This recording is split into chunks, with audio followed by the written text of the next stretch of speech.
your beard is looking Nelson, full. You're do looking not handsome. You know what I'm encourage him, saying? please, Your please. beard is Stop. looking good today, bro. You know what I'm saying? The specs are all bro. You're Thank you. looking like a handsome today, bro. You know what I'm Okay, I saying? can receive that. Thank you. I appreciate Yeah. you, my brother. I appreciate Okay. you. All right. The brothers are all looking handsome today. Look at that. You Thank know. you. You know what I mean? Looking all delectable, sirs. Well, anyway, listen. Jokes aside, though. Jokes aside. Tell me, what's your thoughts on this particular episode? If I go Sean, then I go Glenn, then I go Jr. Talk to me. Yeah, man. I think this was a great episode. I think this is the tipping point. I think we can call this the tipping point where the relationships have really just, really come to a crescendo. So I'm looking forward to seeing how and what happens next. But we saw a lot of things. As they say, a lot of things we saw. So I can't wait to see how the couples are going to recover after the things we saw. So that's my take. Yeah, I thought it was a good episode. I think, as Sean you was talking about, a lot of things are playing out, right? We start to see people show their hand. As they say, show me the real you. We starting to see the real you with a lot of people, and I think that's what was interesting about this episode. We start to see who really likes whom. We starting to see how some couples are moving, how people are moving outside of the show. Right, we saw a lot of that. How people are talking and texting, and relationships that we didn't know that was going on. I'll give you one real quick before we get dig into it.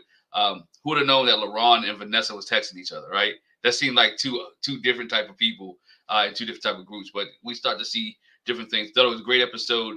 Only thing I didn't like about it, they didn't give us elimination at the end. But that's a whole TV thing. So, but a lot to talk about.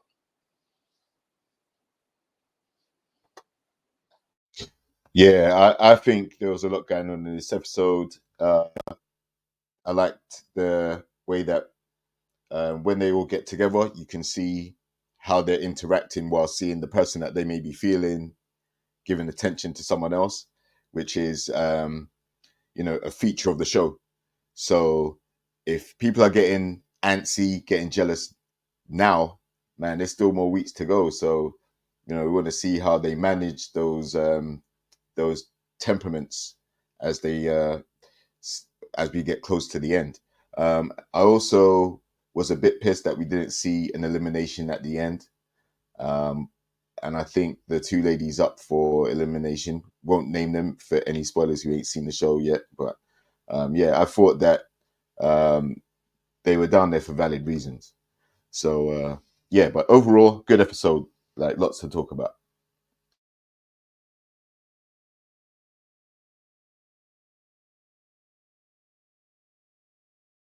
Oh. I appreciate it, guys. So let me get straight into the meat and the bones. Is it the meat and the bones? It's sounding off today. I can't lie to you. I'm a bit off today because yeah. Listen, let's get straight into it. Yeah, let's not waste much time. Okay, all right. First things first. On the order of the day, let me go into my notes so I can tell you what was going on. Because if I don't go to my notes, I'm gonna forget some stuff. All right, cool. So, Dominique, let's talk about Dominique and Alexis. Their date first, right? Dominique and Alexis. I can't lie to you. It's the first time I've ever seen Alexis a little bit apprehensive. She looked a little bit nervous. I don't know if you guys noticed, she was actually rubbing her thighs, like in a nervous way. I think Dominique kind of put her on a little bit. His cool, calm, collected demeanor kind of had her a little bit, maybe on a little bit of the ropes, and maybe kind of thinking about her responses. Where I think I've seen her with like even Jonathan and Will. She seems to be on the front foot, but with Dominique, she almost kind of regressed a little bit. I don't know if she felt like she melted the alpha. And the omega, at a point, and she felt like she had to just kind of calm it down a little bit. I don't know. What's your thoughts to Dominique and Alexis's date? I know JR. I know you got a hot take. You know what I'm saying? I know you got a hot take. Talk to me. Yeah, like after not seeing Dominique much in the last episode, we get to see him this time. I think he comes across as very confident, very set on what he's looking for. Hasn't had any contentious moments or anything. And I think their energy was actually quite good. I don't necessarily see a connection there, but I think it was a date where they were at least conversational, without being problematic. So, yeah, good date. Nothing really to critique about it, because I feel like with his personality, I feel like it's naturally going to get like a respect level from some of the ladies, because he has his stuff together. He seems like a solid dude all round.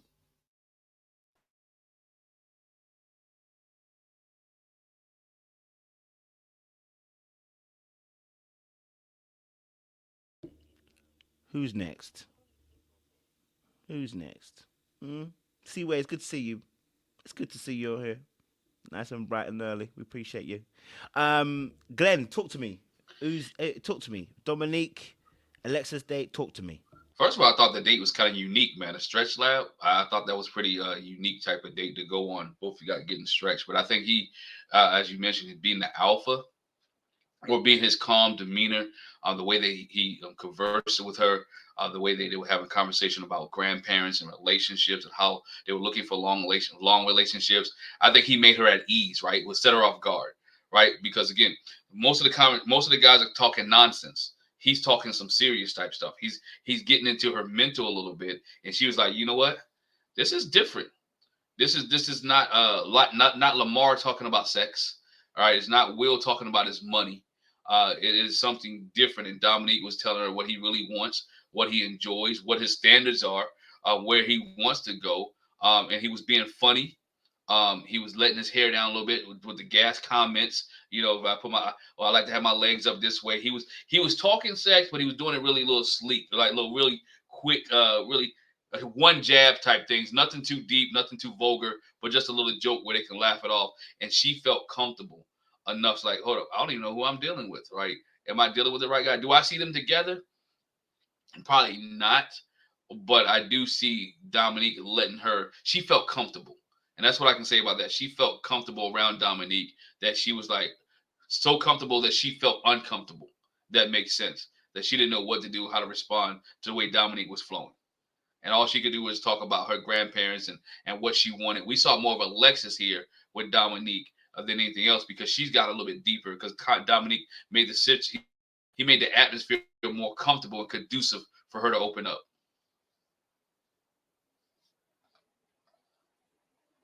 Thank you, Glenn. Let's go to Sean. Delectable Sean, talk to me. You're gonna get it all night. Pause. I'm gonna leave in a second. I'm gonna turn off my screen because I feel harassed. I feel like that's how Alexis felt. You've morphed into Lamar. That's what happens when you start interviewing Lamar and spending too much time with him. You become him. So, but nevertheless, yeah, I don't know. I don't know if I see a connection between those two. I can't really read Alexis that well, but I don't know if I see a connection. You know, she made a little joke about, oh, I'm more limber than he is, you know, but I don't know that she was making googly eyes or anything like that. So I don't know. I think they enjoyed each other's company, but I don't know if I see that like she desires him. Maybe I'm missing it. I'm not, you know, I don't have a hard stance on it, but I just don't necessarily see it. Looks like they had a good time, but you know, she kind of grinded my gears from last week, you know, with that comment that she made.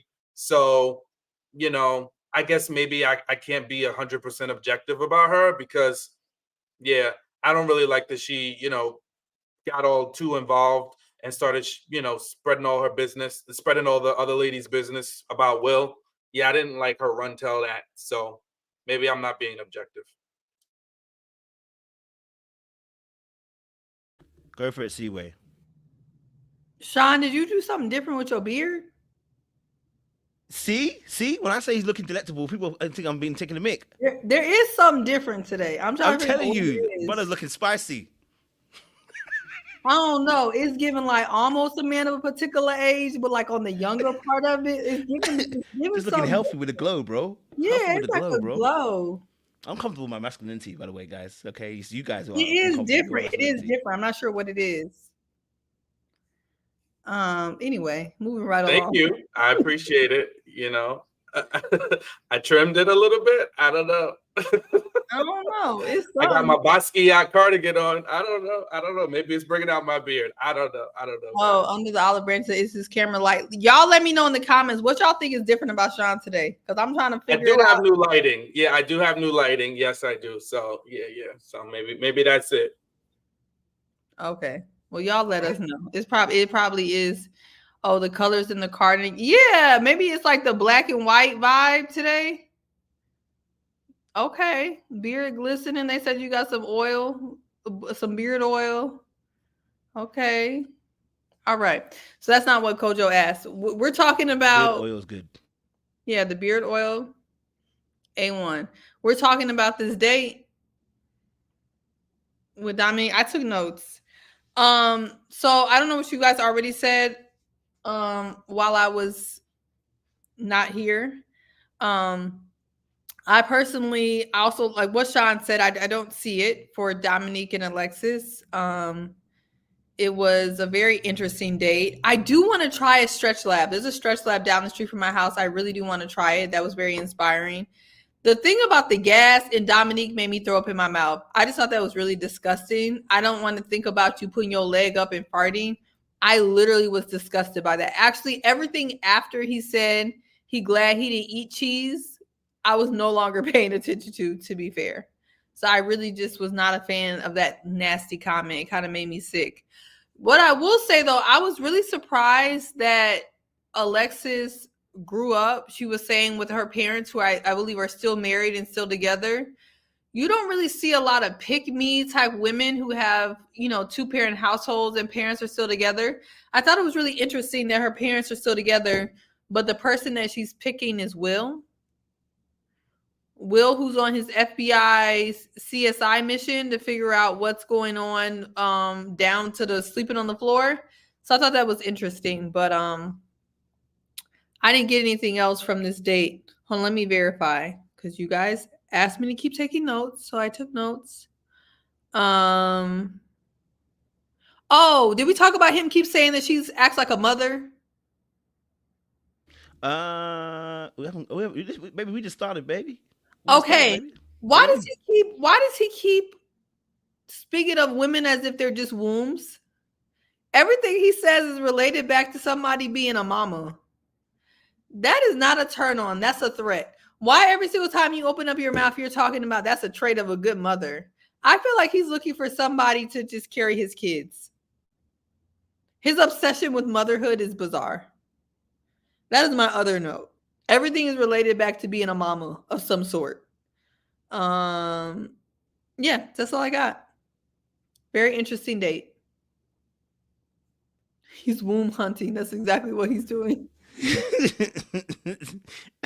Well, if he wants 2 to 10 kids, he got to hunt. He needs to hunt and hunt well. He out here trying to get that 10, so he might even spread it across a few. So don't put him down for anything. Thank you very much for that, Seaway. Has everyone answered this question? Everyone's answered this question, right? So we can move it quickly on because there wasn't that much that was happening between the two. So cool. Next one on the list is Vanessa and Laron's date. They had the waterboard situation. I can't lie to you. Shout out to Laron for actually doing it because I can't lie to you. It is tough, to get on a board and do yoga, and that's why Vanessa smashed her face after talking wickedness about how he needs to stand up, and when she stood up, she ended up slapping her face onto the board. Yeah, next time you won't be talking about someone else's balance, you focus on your own, because she tried to go on like she was grimy and she was greasy about what she was doing. Yeah, the board humbled her real quick. But that date, obviously, they say that they had been talking and they've had some conversations in the past and stuff.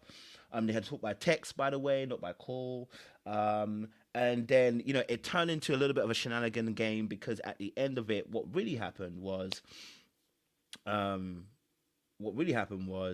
that they had a conversation about him being a party boy and he wanted to shut that all the way down. He was, after giving his little speech about how he has a Rolodex and a Pokedex of the women, he got hurt and offended when she said, well, let me look in my Pokedex, and you says a party boy. Okay, all right, right next to the description, it says party boy next to the Pokeball that she caught him with. So I want to get your particular perspectives on this particular part of the date. What did you guys think? Let me get Sean first. You know what I'm saying, Mr. Beard Oil. Talk to us, sir.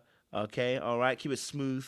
What did you think about the Vanessa and Laron situation and date that they had? Yeah, I don't understand why he got his feelings so hurt because Vanessa was accurate.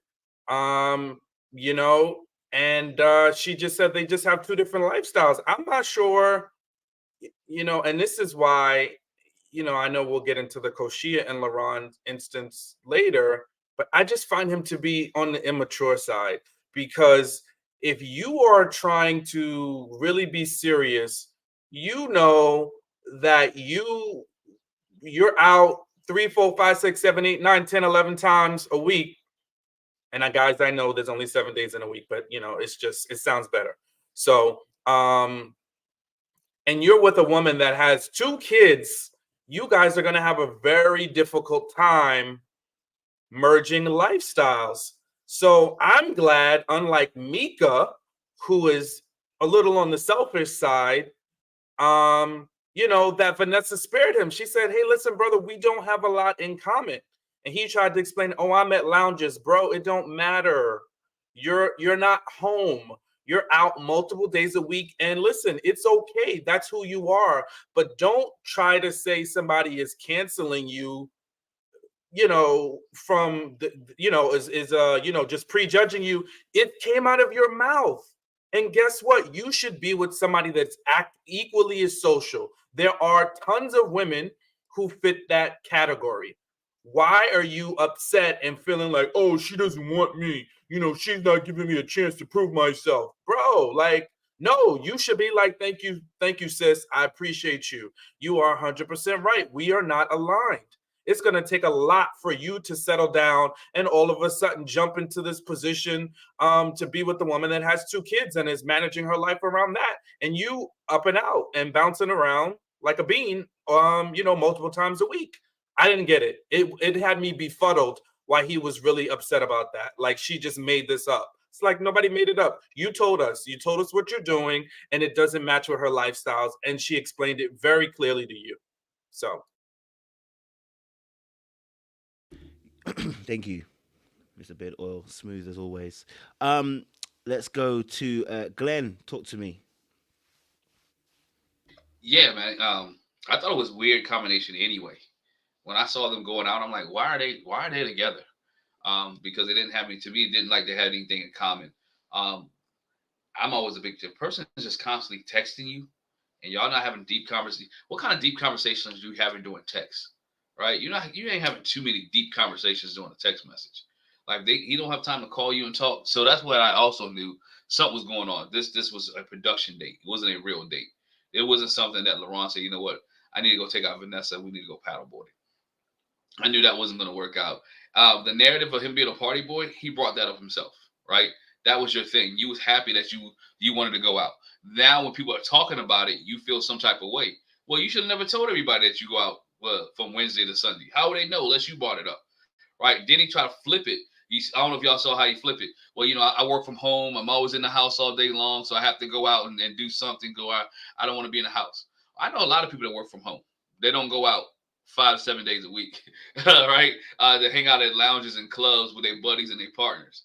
That's different. And then I like the way Vanessa brought it to him. Like, hey, by the way, I have kids. So if you want to be part of my life or we get to that deep, my kids need to see you with me or need to see you around us or in the home or being together, not out partying. Now, granted, Laron said the last episode he wanted to be that type of dude where everybody comes to the house and he gets to cook outside. He wanted to get his Cliff Huxtable stuff on, right? And with his chef coat and all that other stuff on. That's what he said. But at the same time, you still you work from home. You want to go hang out with your buddies and your partners all the time.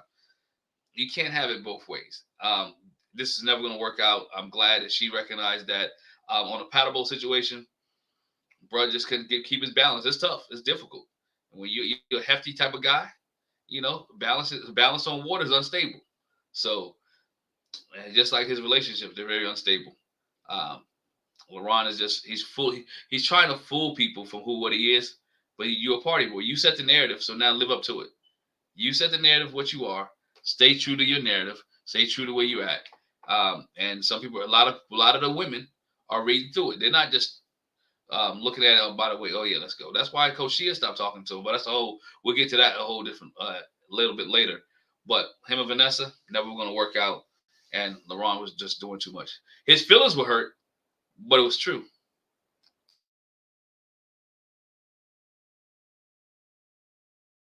Thank you very much, Glenn. JR, talk to me. What's your thoughts, man? Hmm?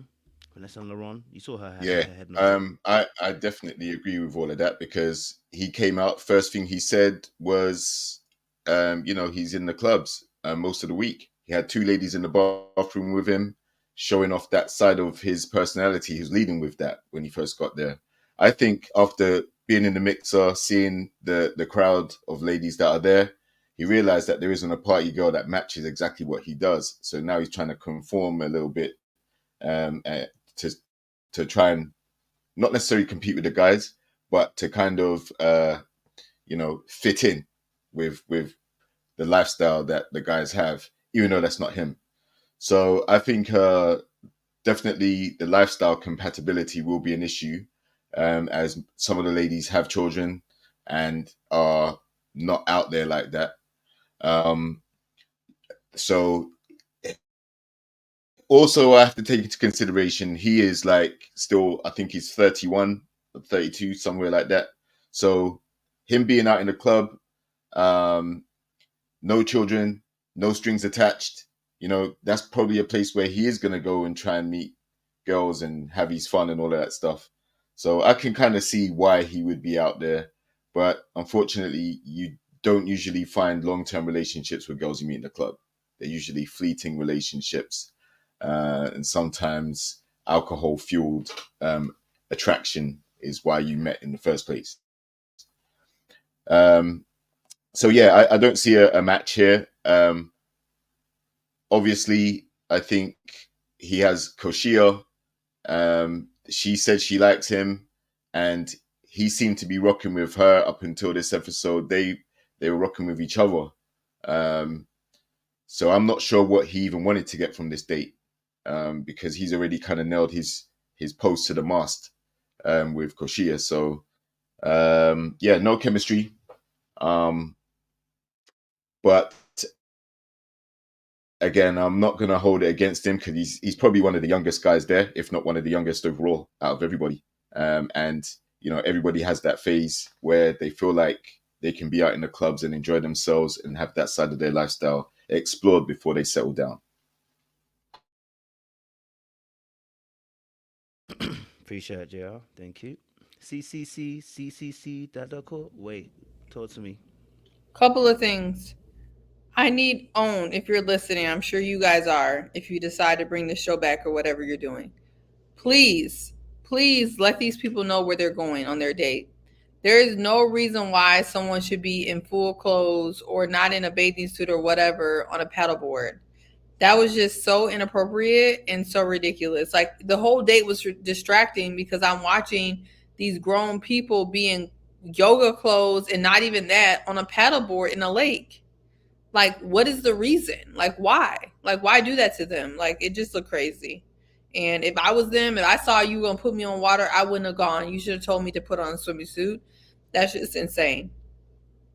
As far as Laron, I mean, Laron to me just strikes me as another man in his 30s with arrested development. He is in his 30s, which people are calling young, but to be honest, he really should not be acting that young. He acts like he's in his mid 20s. And like what Sean said is that if you have a person like Vanessa telling you, hey, your lifestyle, you're going to be miserable trying to blend yourself into my lifestyle. Like, I have kids. I'm not in the lounge no days out of the week, let alone 2 or 3. I just felt like she was trying to help him out and be actually mature, and he just took it as a slight. And I don't believe he's partying more than a lot of super single men. I mean, 1 or a couple of days in the lounge. I mean, that's a little bit much for me. But I would say most single people or single men who like to be outside maybe will go out once a week to some type of lounge.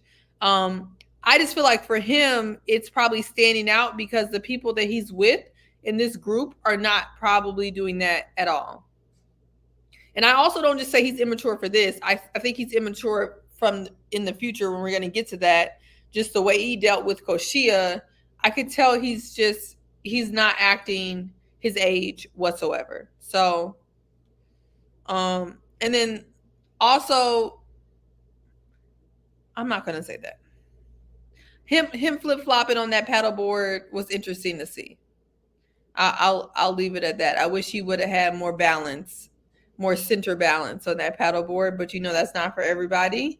So I think him and Vanessa should go their separate ways. I think Vanessa stood her ground, letting him know that he's just not the guy for her, and he just needs to be okay with that. So that's what I think. I like it. I appreciate it. Thank you very much, Seaway. See with you come with them. What is it? Copious notes. She said to me earlier on. Copious notes. She said she ain't coming to misfire today. Everybody's gonna get the shots out here. So we appreciate you. Pinpoint accuracy. Sean, did you have anything to add to the Vanessa? I just wanted to recognize her for the reserve. I just love the restraint she exercised in that moment. That was just beautiful. Just right at the end, she wanted to just finish him, but she just pulled back. I think that's impressive. He didn't earn it, so I don't want to get nobody smoke who they didn't earn it. Because then if I see him in person, which I doubt, I have to back it up. And most of the time, if I do see people in person, if I gave you smoke, you earned it, I'm going to stand on it. But Laron ain't did nothing but be immature. So why ether? It's no need. There's no need. Oh, they did say, and I thought it was too, but somebody, Felicia Cooper verified it. He had on swimming trunks. He just had on his Sunday Go Meeting shirt up top, where he probably could have worn. Yeah, he did have on swimming trunks, but he had on the shirt he had on was like not a shirt you would like.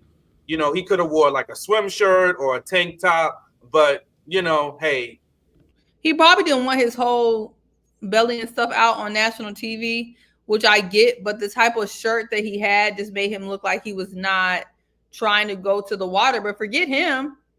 Vanessa had a yoga outfit on the water. She never fell off, thank God, but she's wearing a yoga outfit on the. Well, those are water resistant, so she could have glided through the water. She said, "Look, I ain't falling off, so I ain't got to be prepared." Yeah, okay. I'm not concerned, but wetsuit. It could have been a wetsuit though, because the wetsuits are full body. So maybe she had on a version of a wetsuit. That looked like Lululemon. Oh, okay. Yeah, that didn't look like a wetsuit, but I mean, Vanessa doesn't strike me as a type that are in this comments, but if she does, let me know. That looked like Lululemon to me, but I'm not sure. Lululemon is coming out with a new swim line, and Vanessa is their model. Right. I mean, she could do it. Beautiful lady. Beautiful lady. Nice beautiful body. Gowns. Beautiful gowns. Beautiful gowns. She is legit. If somebody gonna model, is Vanessa. She's stunning. I don't know where they found these women at, but she's absolutely beautiful. So she could do it. Stunning. Can't lie to you on that. All right. Any other thoughts on this particular date before I shift it again? Yeah. No. All right, cool. Let's shift it again then. So after them, then there was obviously Dominique and Mika. Sorry, I almost said Micah. Dominique and Mika. They had a conversation about finally came to, I guess, a coming to Jesus moment because they realized they wanted two different things. He wants 10 and she wants 0. So I want to get your thoughts on here because honestly, I don't know if did he put his legs on her, because I think she wanted him to put his legs on her too as well. So they were real comfortable on that sofa talking as well. So I think Dominique literally ruled her out after that particular conversation. I think he was already ruling her out before then, I think. But I think that conversation kind of nailed it in the coffin. And obviously it looks like Mika obviously then had Justin in her back pocket too to kind of deal with as well. I do feel for people like Mika because this show's not catering towards people who don't want no more kids. Like they're not choosing men that don't want no more kids. You know what I'm saying to you? So I think there needs to be maybe Red to Love next season. For them, maybe choose maybe a slightly older gentleman, you know what I mean? Like a little bit older, who are not in the stage of wanting kids, or maybe they've got their own kids and they don't want any more kids. Otherwise, why bring people like Mika? I just think it's just for TV. Go for it, Seaway. That's not going to work for Mika either. She's a 6-year-old. Jesus is Lord. What the hell? I mean, that's the problem. If she just had the 18-year-old, then that would be Oh, sorry. I thought you said she's a 6-year-old. no, she has a 6-year-old. Oh, I was like, damn, you went with smoke. But okay, yeah, I hear Oh what you're no, saying. no, she has a 6-year-old. So what older man wants to deal with you and your 6-year-old? I mean, let's just be real. I don't want to deal with you and your 6-year-old now. I would want to deal with your 6-year-old at 35. Can you imagine a 6-year-old just running around the house?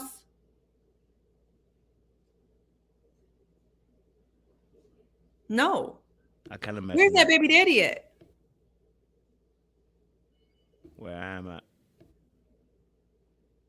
My only point is that it's not going to work for her either way.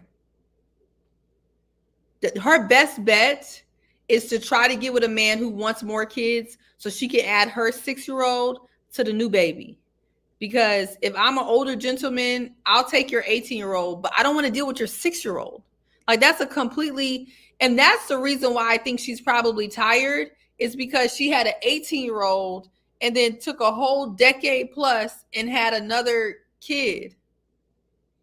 So that's a lot of like, you don't even get a chance to have a break. You know what I mean? Like you're spending all of your important, time in your life dealing with a child. So I get why she doesn't want any more kids, because she said she had a kid at 18 and then now she spent, I guess, her 20s just dealing with that kid. And then when she was almost done, she had a 6-year-old.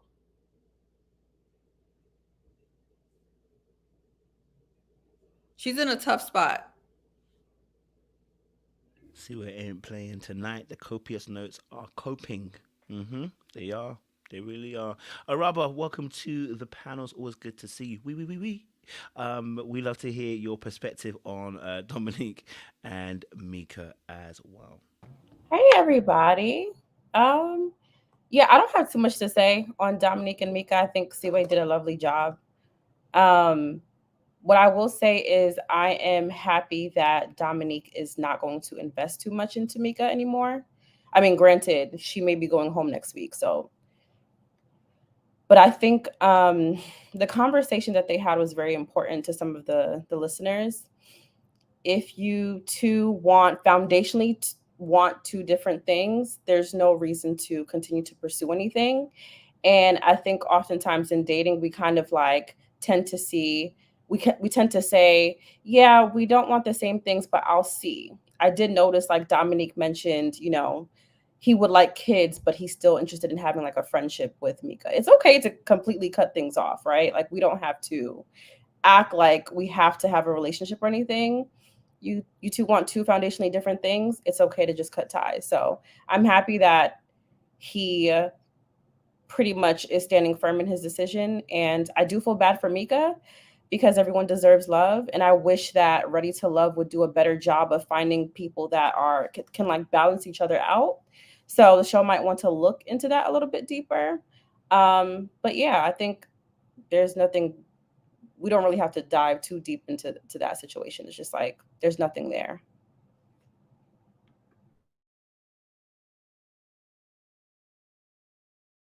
Thank you, Robert.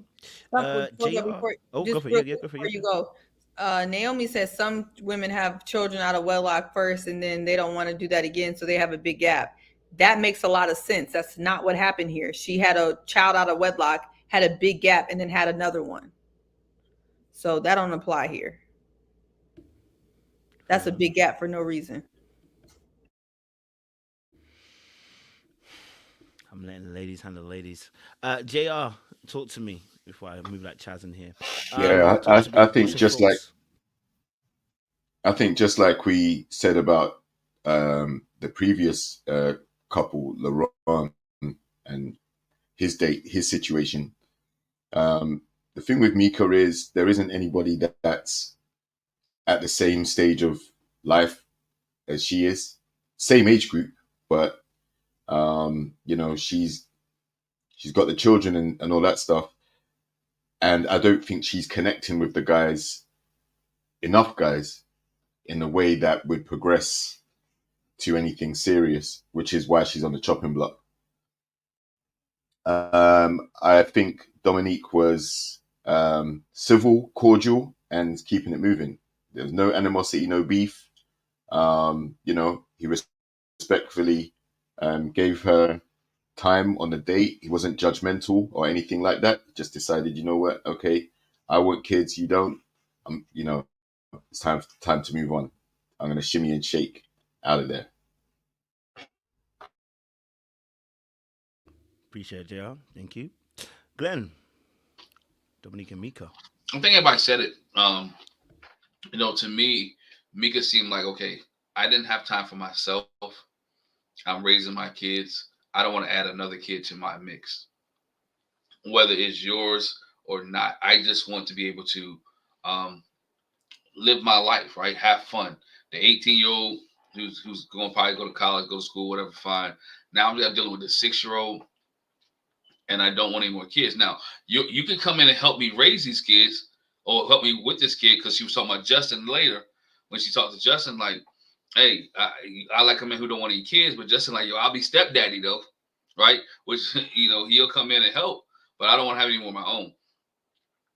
For whatever reason, whether it's because she had a traumatic pregnancy, because she's been through some other things that's going on, she doesn't want to have any more kids, which again eliminates the whole process, because most of these dudes on this show want kids.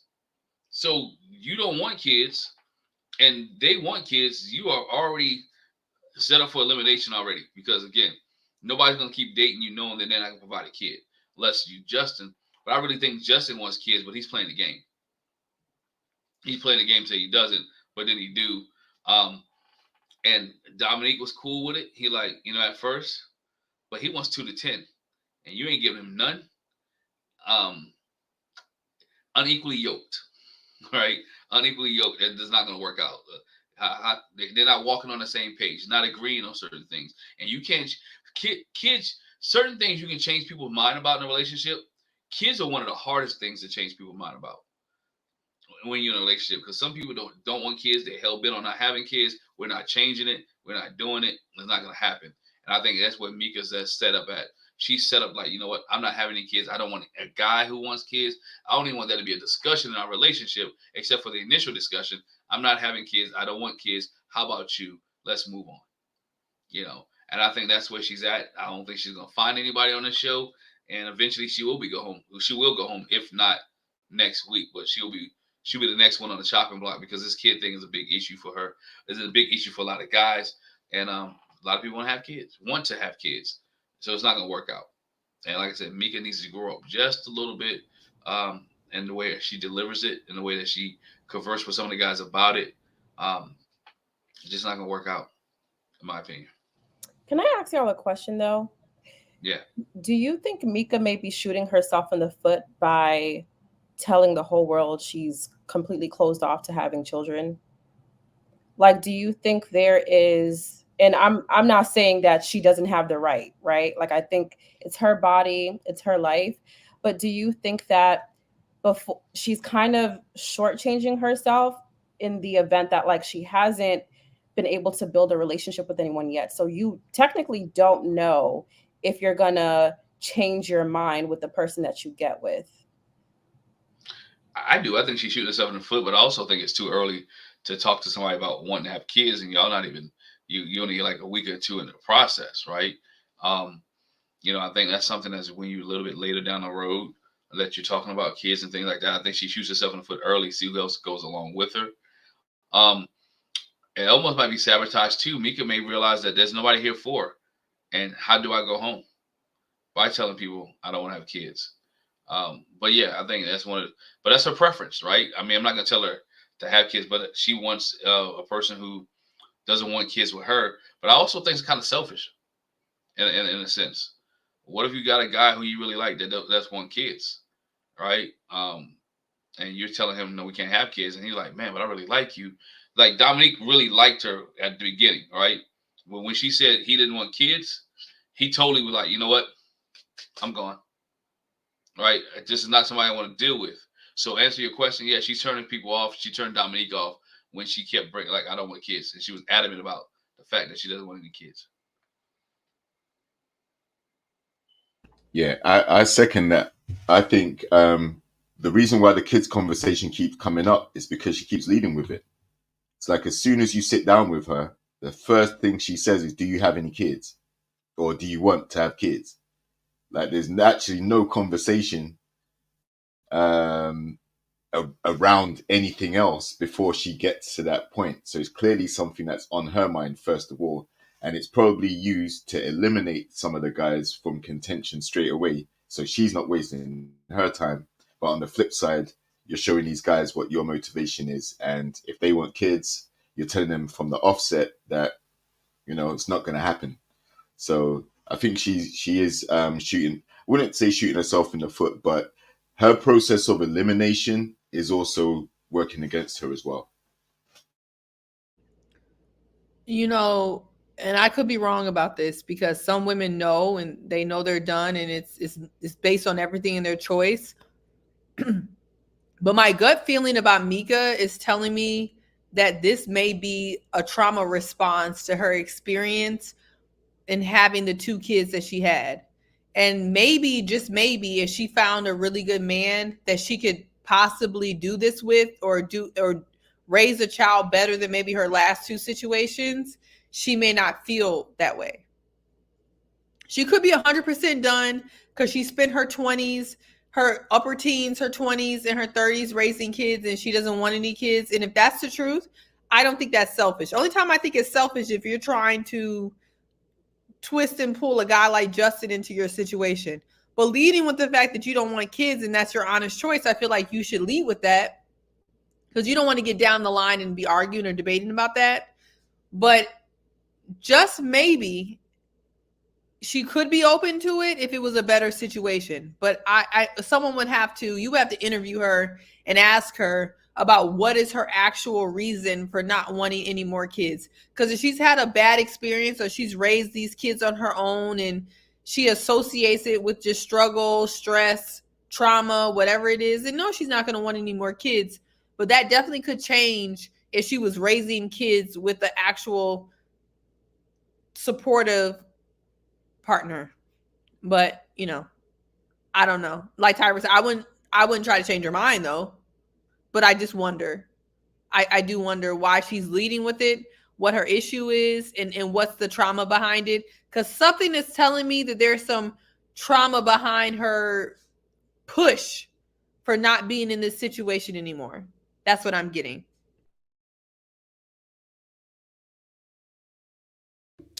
Good points. Some good points there. Who hasn't spoken on this? I think Sean was only one, but I think he might be slightly away. Okay, cool. Anyone else have any points on the Dominique and Mika situation? No. All right, cool. Let me find the next part. Okay, so we had obviously Koshiea and Justin. So we'll do that quickly as well because she and Justin, that was a good conversation. I say good conversation. She said she wanted to fatten him up. I said, damn, you know what? Double standards really exist in this world because had anybody else said this would have been wild. But I'm not mad at it. Listen, if a girl told me she want to put a bit of weight on me because she want to love me, why am I complaining? Okay, she want to roll me down the street before she love me, I'm not going to complain. I mean, she's going to love me in all types of seasons, okay? All right? But what was your thoughts on this? Because Koshiea had a conversation with Justin, let him know, listen, we're going to have to put a little bit of meat on your bones, okay, before I jump your bones. So I want to know what you guys thought of that conversation as well going forward. What did you feel about it as well? Mm-hmm. It's between Seaway and Araba because JR and Glenn, like myself, are chewing. So Araba, go for it. Can I say, I find it extremely annoying when people feel as though they have to change something about someone in order to be with them. Why don't you just find someone you like, offer it? Like, I think that's a better option, right? I think we've seen from Ready to Love make a move with Ashley being obsessed with dressing Don the way she wanted him to look instead of being open to other options that better suited her. I think like we have to normalize like finding what you like so that you don't have to kind of force yourself to like something. So I don't know, that kind of, it threw me off. And I don't like the body shaming because if this was vice versa, we would have a problem, right? I didn't like when Koshiea first made that comment about I think it was like Alexis. She called her like a 12-year-old boy, like she had the frame of a 12-year-old boy. I don't know if Koshiea has like some obsession with. I feel like I don't know.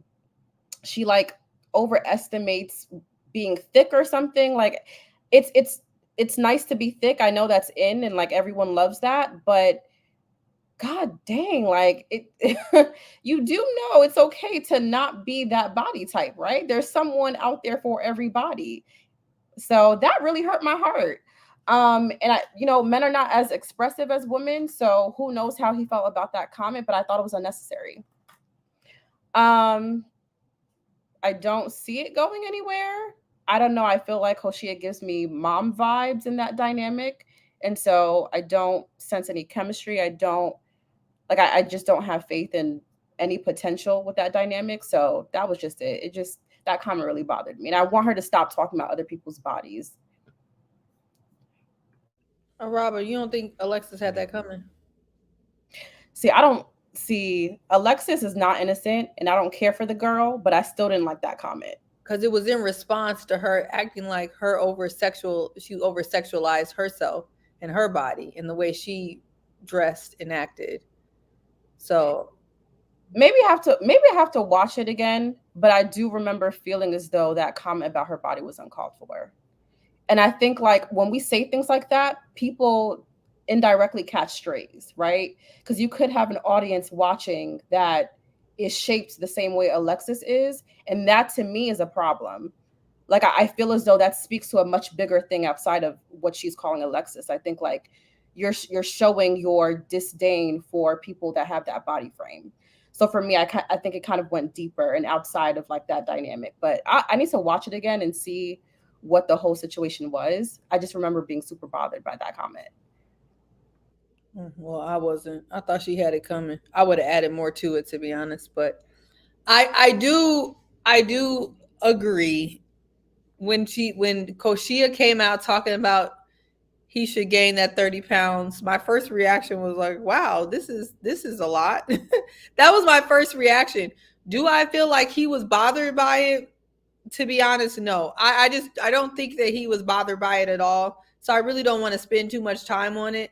He don't seem like he gave an F in the slightest. But to be fair, I don't feel like that was the best thing to say. But saying you want a man to put on some weight and she gonna help you put on some weight, I don't really feel like that man is tripping about that at all. But I do think she should not go out the gate telling somebody that they would be cute if they did X, Y, and Z. I think that kind of goes to, I think what you guys were saying, her immaturity. She just doesn't know what to say and what not to say. And I would put that on the list of things like not to say. She just shouldn't, it's not one of the best things to say. But I don't think the man went home crying about it either. So I'm not sure how much energy I should spend on it. But hindsight, I hope she realized that wasn't the best thing to do. So.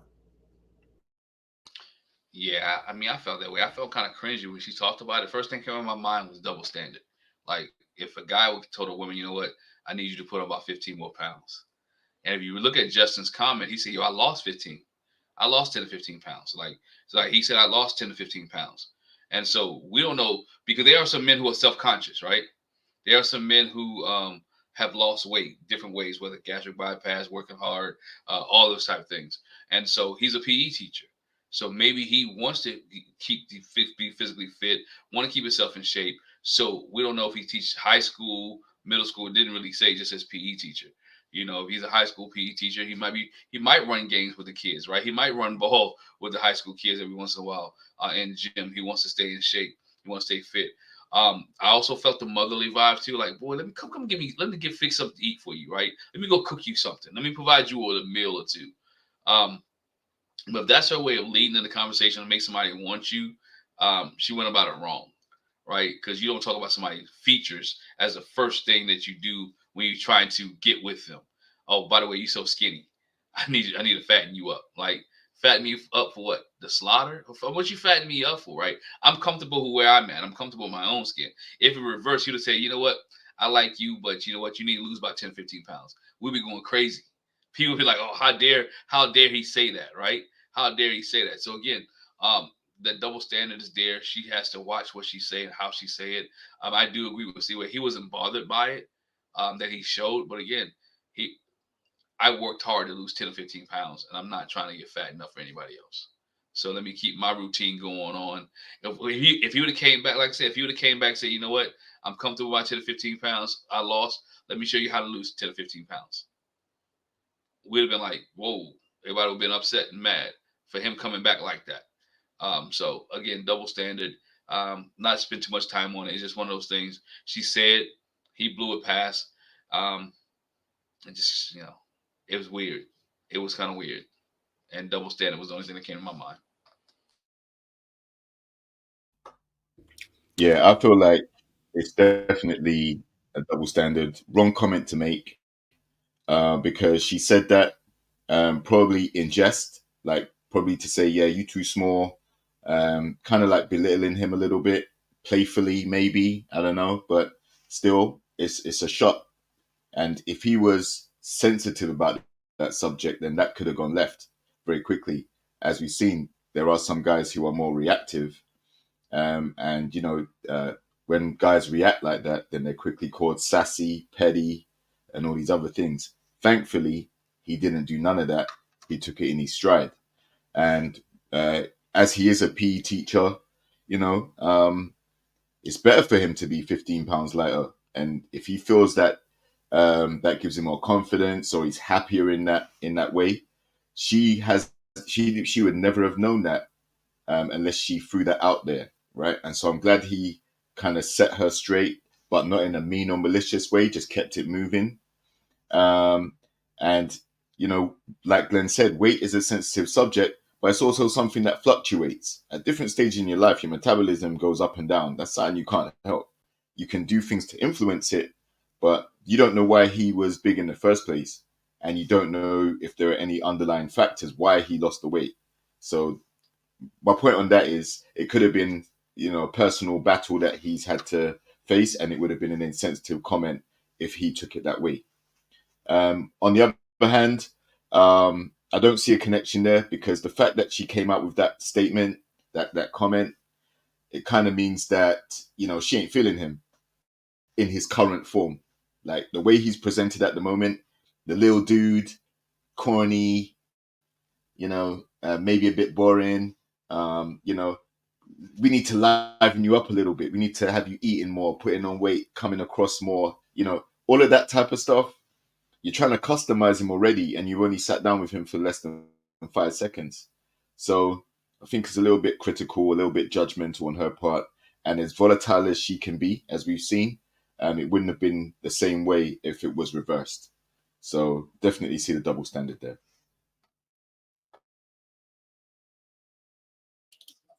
Listen, maybe I just have an opposing opinion because, listen, I finished just eating my spaghetti. Don't tempt me with a good time. Don't tell me to gain 15 more pounds. I'll raise you 15 and give you 30. How about that? So I don't see anything wrong with it. Are you going to feed me? Are you going to cook for me? You're going to cook my favorite meals so that I can gain this weight? Although I doubt she would say that to me. But, if she did, then, hey, I'm all down for it. So I don't see a big deal. You know what? Trust you to defend Koshiea even in this moment. That's fine. I've clocked you. I've seen you, and I can see it now. You're smelling of it. All right. What's she done to you? Yeah, Has she just like messaged you and your BFF Has she messaged Laron, you? who is somewhat Has she in his messaged comments you, right Sean? now. I want to know how she messaged you. She has not. This defense league is crazy. It's the She has craziest not. I defense league. don't see. Seriously, I mean, all jokes aside, you could take away all that other stuff I said. But it just would. I'm not easily impacted by those types of things, And it's. I would probably take offense if she would be like, "Yo, I prefer a brother with 6-pack." Then I might go, slide down the wall when I get home. Because I got a half a pack. So I might be upset about it. So that's something that's a little bit more difficult to attain. Me gaining 10 to 15 pounds, That's not easy. Listen, it ain't easy. It's not difficult, for that to happen. So I'm not going to get all up and bothered about that. You know what I mean? I'm not going to get up and bothered about that. If she's saying, hey, I like to cook for my man, I hope you have a healthy appetite. I do, baby girl. What can you cook? Let me be the test of that because I can cook too. And that's it. I'm not gonna get all in my bag about, nobody saying I need to gain a little bit more weight because they prefer guys that got a little more meat on their bones. It's not, again, that's not something anybody's ever said to me because I'm not challenged in that department. But again, if somebody happened to say it, I'm not gonna be bent out of shape. And I hear you. I'm being facetious. Listen, I don't necessarily take any offense to it, but I think it's a funny thing that she chose again to talk about someone's body. I just feel like that she has a habit of doing that. You know what I mean? Like, so I'm always cautious of that. You know what I mean? That she has a sharp tongue. A sharp tongue.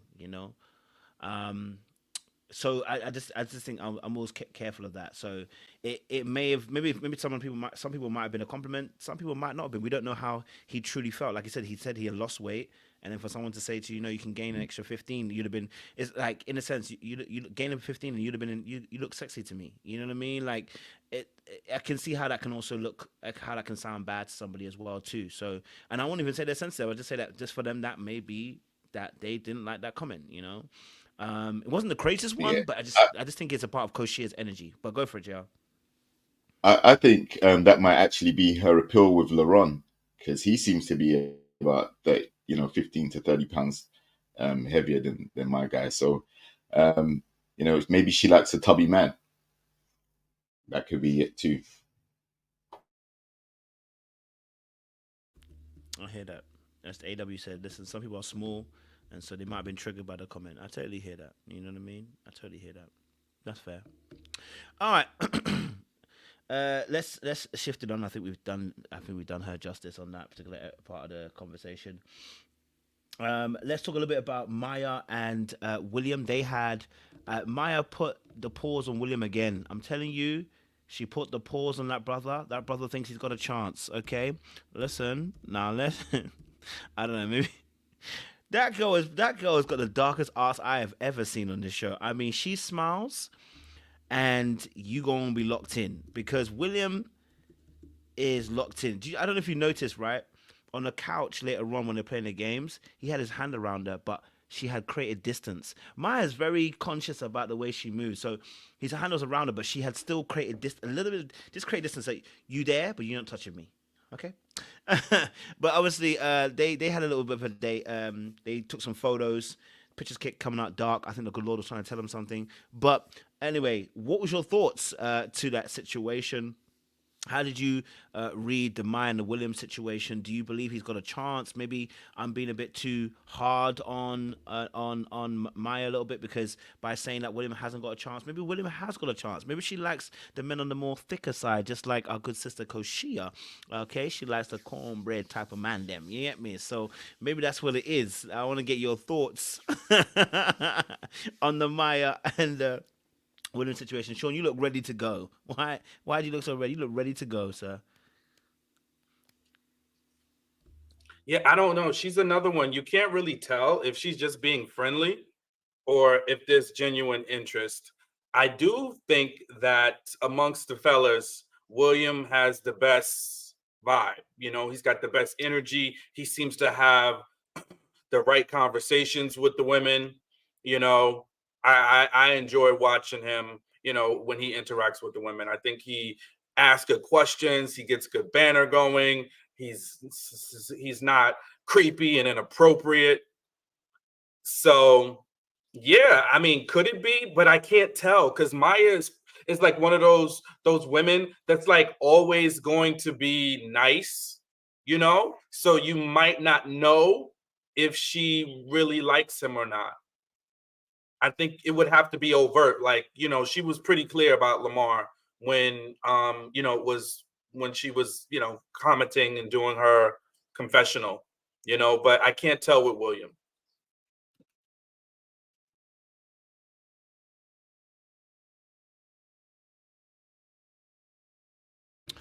Thank you very much, Sean. I can't tell either, so I'm not gonna lie to you. This one's a mystery. She be smiling, and yeah, then one there, she has to tell you to your face straight up because you can't believe everything. You know what I mean? Yeah. Glenn, what's your thoughts? This Maya William problem? Nah, man, she's like that. She like that girl in school who's your friend. You get your homework from, but she don't want to date you. You know what I'm saying? You know how you in school. She always cool. Y'all was buddy. Y'all can eat lunch together. Y'all can hang out. She would even give you the answers to the test, but she didn't want to date you. And that's what I feel with Maya and William. Like, he's cool. He'll tell a joke. They hang out, take a picture or two. She's not gonna be disrespectful. But you know what? We just gonna be friends. We're just gonna be friends. We're gonna be cordial. We hang out, and that's what I feel with Maya and William. Now, William thinks it's more than that. But Maya's not giving him any more than that. She's being nice, right? She's being nice, and that's the problem. It is, yeah, he's reading into it, and he's reading too much into it, and they're not doing anything else. It's not gonna happen. She's not gonna be with him, and he's flying underneath the radar. But he is a nice guy. He does say the conversations he have with the ladies are appropriate. He is decent, and he's flying underneath the radar because he's not saying anything crazy, he's not saying anything wild, but he's just a homie that everybody like to hang out with, and he's getting friend zoned by everybody. You know, I feel for the brother. It's a tough one, because she's a pretty gal, So you have to be careful how you judge it. You can judge it in a particular way and you get it wrong. But I hear what you're saying, and I can see that too. Like, she's your good friend, whatever, but you just never get no play, But then again, you might hang in there long enough, you might be the one that she gives a little play too, you know what I mean? So, Araba said, nah. I'm trying to give her a little grace, but Araba said, Can y'all tell me? No. Can y'all tell me why we don't see it for William? What's wrong? Other than the 3 kids? I know the 3 kids. What else? He's got 3 kids. Yeah, he had 3 kids. Yo, he was killing it on the basketball court last week. So why? Yeah. So why? That didn't get the ladies' motors a little revved up. Well, Maya wasn't there, so technically she didn't see. I'm just saying in general, but it's all the other ladies. They're like, nope, it's a no. He don't have an iceberg chance in hell with her. It's like, why? No, they said no job. He said his hips. They're saying his hips. Now y'all got to now Araba, you just did that whole soliloquy about body shaming and the political stance about bodies and body dysmorphia. You ain't gonna sit up here and say nothing about no MIPS. I won't stand.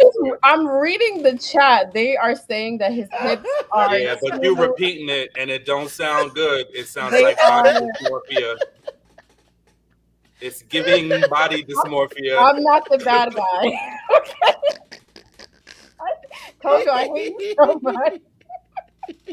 Okay, let's get back to the question. So I'm seeing he has 3 kids. I'm seeing he had 2 wives. Oh, Aries summarized the 3 kids. Go back to that. Where Aries coming? It's gone, dig. Where you go, Aries? I don't know where her comment. 22-minute mark. Yeah, 3 kids, 2 wives. 3 kids, 2 wives, and potentially career issues. So he may not have a job. Is that what it is, chat? Aries, she's gonna drill down on instability if she don't do nothing else. She gonna suss it out. She gonna suss I smell that instability, baby. I smell that half career that you got going on. Oh my gosh, High Vibe said he got pregnancy hips when he had them 2 wives. Seaway, stop reading those comments. Read it. I just read it. Yeah, but don't read them.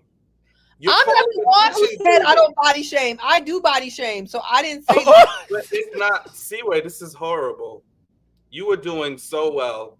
Oh, but I didn't say I'm. And it took an hour and 17 minutes. Because I body shame. I didn't say that. I don't body shame. And I'm not shame. And that's not why I think William has not got a chance with Maya. I just think Maya likes to smile a lot. She's a really pretty girl. She likes to smile a lot. You know them ones where that girl smiles at you all the time and you misinterpret their smile as maybe she wants me. That's what I'm thinking. Robert, what do you think? Talk to us. You know. Mine is just there for vibes. Simple, and I'm not mad at it. Like, I can't, it might be the dark arts in me, y'all, but I cannot lie to y'all and say that it doesn't make me happy seeing her understand her power and utilize it to have these men in a tizzy. I love it. She is there for vibes. Like, I don't think I see anyone she's truly, truly into. Like, I'm not buying that she's gunning for Laron. I'm not buying that she's gunning for Will. I'm just not buying it.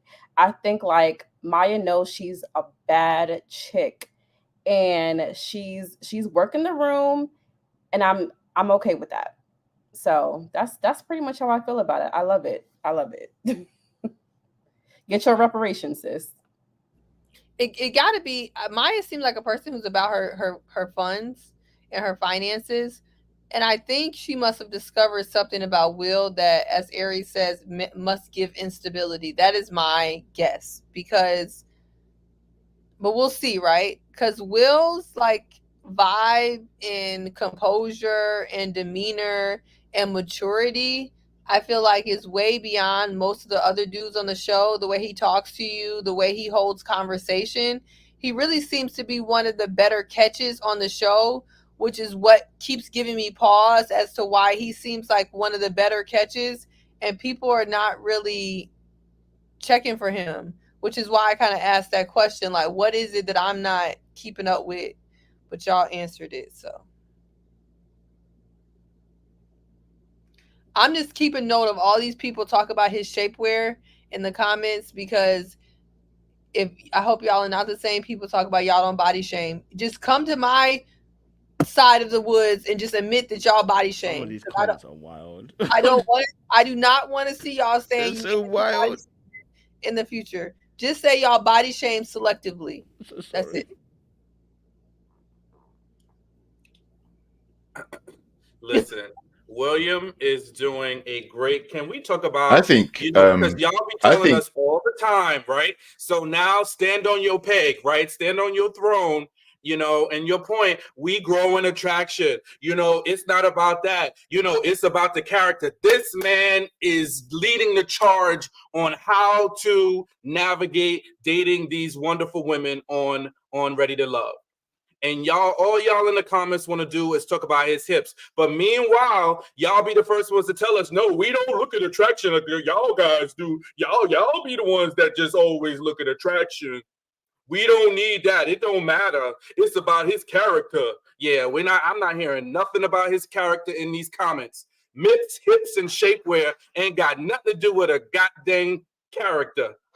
So I need y'all to just cut the crap, including you, C-Way, because you be the first one to tell you, get me a medium, blah, blah, blah. Get me a medium, blah, blah, blah. I said he was handsome. I said he had nice character. Don't you give me your he's kind, he's important speech. No. Stand on your throne, and where's the growth in the attraction Y'all coming get from? shot in the comments, because y'all know what I just said. I said he was handsome. I said he had good conversation. I said he knew how to talk to the women. I said he had the vibes. He had all of that, which is why I was asking what was wrong with him. I still to this day have not seen his man hips, the girdle, the Spanx. I have not seen none of that. I have no idea. I don't know. This is what they're saying. I'm just repeating it. I think he's a nice looking dude. See, so look up the full body picture of William on Ready to Love on Google. You'll see his hips. Okay, I'm gonna look right now. They're there. Yeah. Oh, Robert, really? No. Oh, really? Miss Peacekeeper herself. Yeah. Miss Grant writing Peacekeeper Yo, if this was if this was the other way around, then people would be beefing. That PhD and pull out that. That's the reality. If this was the other way around, people would be beefing. I will not stand for you carrying on like this. Not you directing her to the own YouTube page for a visual. This ain't no presentation. That's crazy. I expect better. I'm That's really crazy. disappointed in you, Obama. For the first time, I'm speechless. Wait. Oh no, I don't. I was gonna say I thought I had the pictures, but I don't. Nah, that's crazy. I didn't put them on my thingy. Sorry. See, that's the thing. If it was the other way around, like someone would be getting smoked right now for doing that, like directing you to go and look at their full body and all that stuff. The way you make we appreciate you. But, I feel like a man on an island. Like I said, I like a girl. If it was the other way around, we'll be getting toasted right now. Come on. Araba. Come Nah, We need on. contrition I don't from personally you. think anything's Not wrong with everyone his We does need hips. that. Not contrition everyone from does you. that. I don't think You there's get anything wrong with smoked, his hips, Can't double guys. down. like, I don't think there's anything wrong with his hips. Come I don't think there's anything on. wrong nah. with his hips. If he's got wider hips than usual, that's all we should So say. He's got wider hips Thank than you, usual. That's all. Kojo. Because don't they tell us that he looks fine to me? I don't see what the problem is. That's what y'all Some of tell them us want when we medium see a ugly. woman we're I not think attracted to, he right? fits in the medium bit ugly bill. I personally, I was Yo, waiting for that my speech, my but my it never my came. cousin from the second side, twice removed from my daddy, looks just like Will, and he gets all the ladies. So why y'all shaming Will like this? I don't understand. And clearly, somebody like those hips because he done been thrusting them hips into how many babies he got running around here. So I think y'all maybe want to check Three. yourselves. Y'all missing out on my Okay. old boy Will. exactly, free Okay, I did not kids see will these do that. hips. I did not see these hips before on TV. Where he been hiding these hips? Have I never watched it? You lot are the worst. Oh my gosh! You're Listen, right. William, But- a very handsome dude. But regardless, his face card does not decline. His face card does not decline. He's a nice looking guy. He's athletic. He can hoop with you. Good vibes. I do see the hips now. I do. I did not see them before. I was not paying attention. Wow. Okay. Well, It's the 3 kids, man. I'm telling you, it's the 3. Nobody wants to hit 3 kids. I think it's 3. If I'm not mistaken, it's 3 good. kids. I thought you about to say he got the hips because he got 3 kids. I was No, like, no. you ain't that either. I sure hope that William has a strong continence because this is just terrible. The way you lot are carrying on is terrible. Yeah, that been there when you This have is 3 kids. I was like, horrific. oh no, Glenn, don't do done. that. I'm done. Listen, Yeah. he Don't do was, it, Glenn. oh boy, Oh. doing some things. Dude, So man. look, I you think don't it's get 3 kids, you 3 don't baby get 3 mamas. kids by accident, Joe. You know. But a lot of times men, Glenn, I don't know if it happens to you, but men do pick up the weight with them kids though. Like Yeah, that does happen. When you have them kids, you may pick up that weight. It is pregnancy weight for men. Yeah, there's pregnancy weight for sure. Pregnancy weight. But I Listen, never my heard way. pregnancy hips, Go on, but Glenn. I heard of pregnancy weight. So, It could be though. Listen, I'm gonna say this, Glenn. William, if you're watching this, listen, we're saying that. Listen, nothing wrong with your hips. Continue to have the hips that you have, because there is someone who loves those hips. Koshiea loves hips. Bro, it's too late, bro. Man ain't coming on the show after that, bro. but all And it's all because of seriousness, you guys. I don't know, but all seriousness, it looked like he was heavier than that, and he lost some weight. He just didn't lose it in his head. It looked like he was bigger than what he really is, and then that's the way it looks. So I'm just Exactly. So quickly, I just want to Maybe he was using basketball to lose weight. So can I just quickly address a That's why comment? he's so good. I Maybe he know- spends so much time on the court playing basketball, lose weight, get in shape.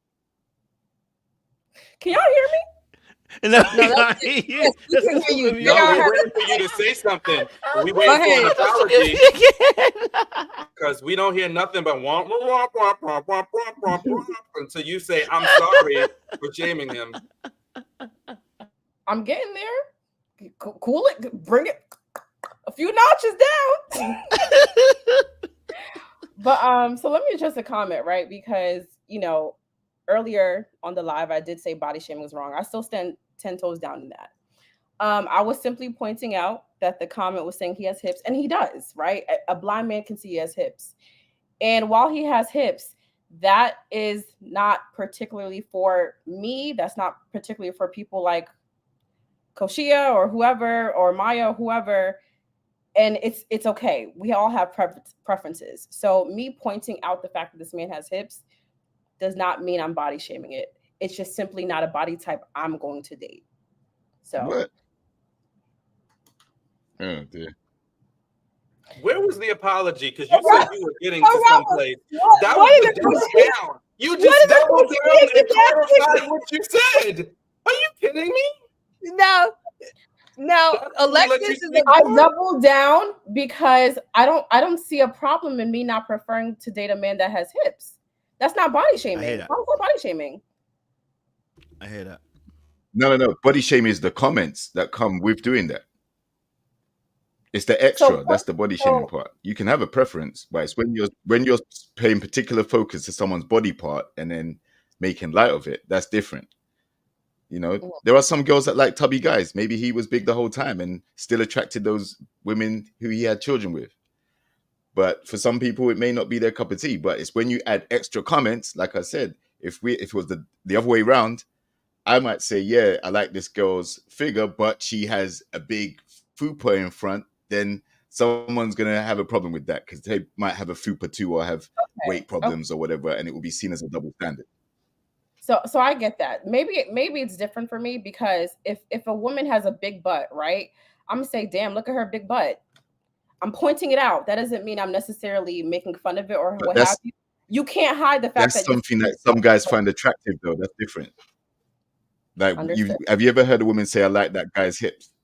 You know that big butts are something that attracts some guys, and some Okay. girls use it as a confidence boost. But when it comes to someone's hips, we know that's an adipose site. That's where a lot of fat goes, and you don't actually hear many people. In fact, I've never heard anybody say, "You know what? I like that guy's hips." You're right. You're right. So I think their connection is just cordial, civil. I think he's very attracted to her. He thinks she's the prize, the star, like she's the one that's captivated his eyesight. It's not mutual, but she's still respectable enough to not be dissing him and not even throwing any shade his way. So I think there's a respect level there where she likes the attention, but he's not the one for her, and he thinks that she's the one for him.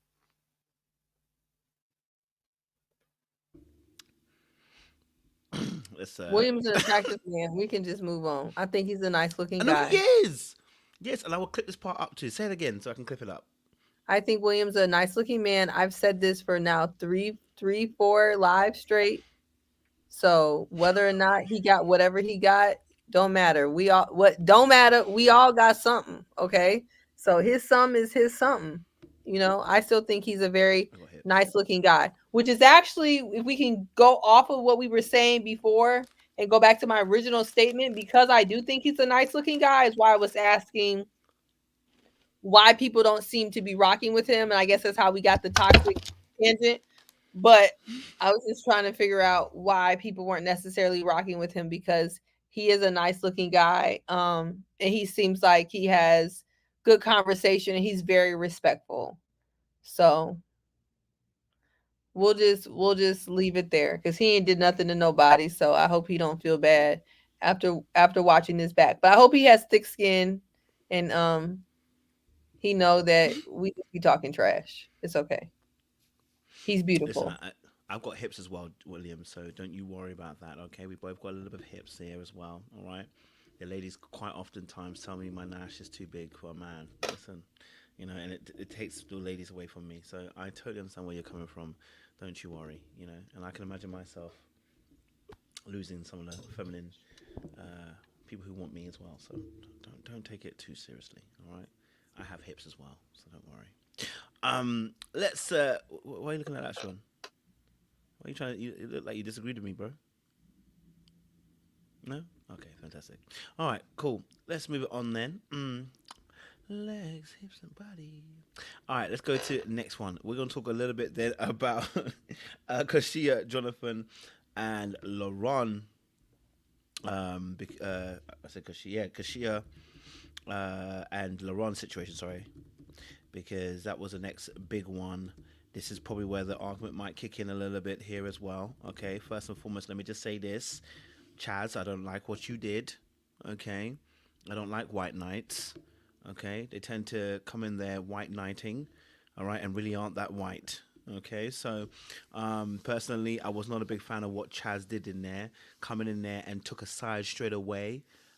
When he didn't know the full context of the conversation, okay, and then started playing like a little puppet, telling her, you can't see she's upset. You can't see she's upset. I was like, you are playing up for the cameras, sir. All right, back up. All right, take your ass elsewhere. But then obviously the disagreement between Koshiea and Laron was also quite interesting. So I can't wait to see where this is gonna go in terms of conversation, which side people are gonna fall on, because they were calling me a couple of names, because of what I was saying about the Koshiea and the Laron situation. So I am interested to find out, and I'm willing to stand 10 toes down. Okay, all right, we're gonna stand on business today. Okay, all right. I think they're both manipulative, personally. Okay, so what's your ladies and guys' thoughts on this situation? Those who have hips, ladies, tell us. When it comes to the Koshiea and Laurent situation, where do you fall on this particular side? Yes, Seaway. Oh, Araba says she's willing to go. Seaway, no? Okay, Seaway. Okay, go for it, Seaway. Tell us. I lost a couple brain cells listening to them go back and forth. I honestly was like really confused over what the whole disagreement was.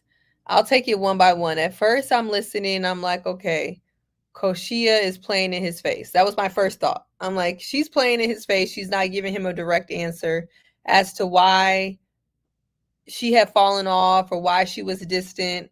I was like, girl, okay, just give him a straight answer. I've yet to hear a straight answer. This is a pretty simple, direct conversation. Then he proceeds to be very kind of combative, right? The C word, aggressive, kind of over the top. And I'm like, okay, now he's being immature. And then her response is to, get sad or say she's not doing this. And I'm like, again, this is evasive. Like, this is a very simple conversation that to me was had by people exhibiting very low emotional intelligence on both sides. I'm like, this doesn't even have to escalate to this. It was just very silly. And then he does the very immature thing, which I think Chaz was trying to comment on later, dismissive, I don't care thing. But before he pulls that, then he tries to play a little game with Maya, which completely upped the ante, in my opinion. Now you're trying to play some dark arts game with Maya, which upped the ante. And then that's when Koshiea was crying. And then he proceeded to be dismissive to her crying, which was childish. So, like, I don't even know what score I'm at, but it was just very ridiculous. And then, yeah, Chaz does jump in. I'm sure he had some type of white knight maybe in the back of his head. But at the end of the day, if a man is going to be a leader and a man wants to, and Laron seems like one of these people who wants to exhibit some of that, right? You need to have some type of ability to emotionally regulate. You need to be able to kind of help guide the arguments and kind of de-escalate the arguments. And to me, all Laron did was escalate the argument. Very sassy to me. So were both of them wrong? Yes. But the reason why I'm going to put more on Laron is, as a man, if you're being emotional and sassy and dismissive and you're actually escalating the argument with your games and your shenanigans, I'm going to have to put a little bit more on you. Because as a man, I feel like Chaz was trying to say, look, I've done the dismissive thing. I've done the little passive aggressive thing. I've done all that. It doesn't work. It's going to keep you single. If you want to go toe to toe with a woman, you need to be with a woman. I mean, you need to be with a man if you want to go toe to toe with a woman, if you want to act like one. Because that to me was how petty and catty and sassy Laron was being. But Koshiea, make no mistake, before anybody writes anything about what I'm saying, Koshiea was being also immature. She was being evasive. She was playing games. Then she started crying. I don't really feel like she wants him, but she didn't want to say that. So they both were agitating, honestly, to watch. But Laron is a very immature, sassy man, in my opinion. It needs to grow up. Drop my ring. It was a lot of alcohol flowing, and it was been flowing for a long time. And this pettiness at its finest. Pettiness at its finest. Even especially when Maya came into the room, that was petty. Because you drew her into something that she had no idea what was going on, and she could have became a target at that point, where she didn't have to be. She could have been something where, because she could have, if she wasn't as mature, she could have took all her attention off of Laron and gave it to Maya, and then he would have had another issue, another problem, because he drew her in to that. He got up, bro. Actually, literally got up and said, "You know what? I'm gonna go hug on her. I'm gonna call her greedy. We're gonna laugh and smile because you smiled in the other guy's face in front of me. I'm gonna use quotation marks in front of me on a dating reality show where you're supposed to mingle and meet with other people. I'm gonna go laugh and smile in somebody else's face while we sitting at this table, right?" The way they edited and they chopped it up is like he was been plotting all day long for this one moment so he can sit down and tell her how he really feels. And then she says, "I'm just going through the process. I just want to go through the process of you dating other people and seeing other people," which translation means I'm trying to cut you off, but I don't know how to do it. But I need to save you a little bit too, because you might be able to save me. I don't know what other connections she has, but she's playing. They're both playing the game. The tears, I don't know. They seem. I'm not gonna say genuine. They came flowing. She was probably a little bit hurt for him being dismissive. Like you'll need me sometime. Oh, come see me sometime. What I think he said. It's just one of those things. And then with Chaz jumping into it, he was trying to save the day, but it could have went south on him too. Him and Laron could have had a little issue, a little beef. Sometimes you got to be careful about those situations. But I think both of them was being petty. Again, you're talking about smiling up another people's face on a show where you're supposed to smile and talk to other people in their face. If you two are linked up and this is your one and he's your one, you know what? Bow out gracefully. Say, you know what? I found my person. She found her person. Hey, Tommy, we got to go. This is who I want to be with. There's no reason for me to do any more episodes. This is who I want. But neither one of them wants each other. And I think that's the sentiment there. But again, I think a lot of this was alcohol related, more so than, which is immaturity. But it's bad. It could have went. Go ahead. Can I ask a question before people go? I think a lot of times people talking about, why don't men check men? I know a lot of times Jay and I have said y'all's men's panel needs to be directed at men. Y'all need to address men. Men need to address men.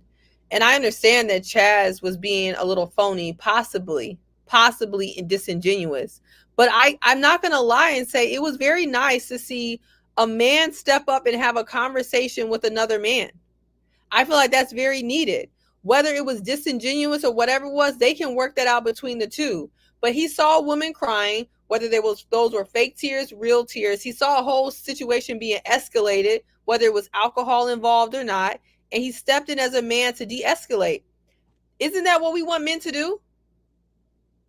No, isn't that what we ask? No. Because what he should have done, man to man, is pulled him to the side and had a conversation. You don't check me in front of the girl that I'm talking to. You first of all don't know anything about that conversation. You came in late. So actually what you're doing is white knighting.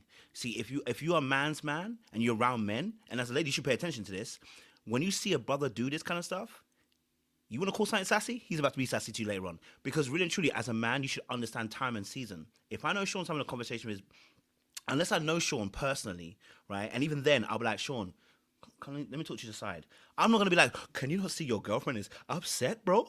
Can you not see she's also... No, you don't do that. You pull your brother to the side and you have a conversation with him, right? And you pull him to the side. That's how men operate.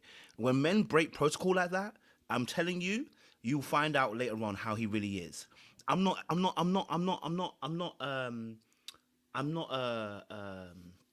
excited about what Chaz did, right? And ladies are looking and going, "Oh my God, we just want to see.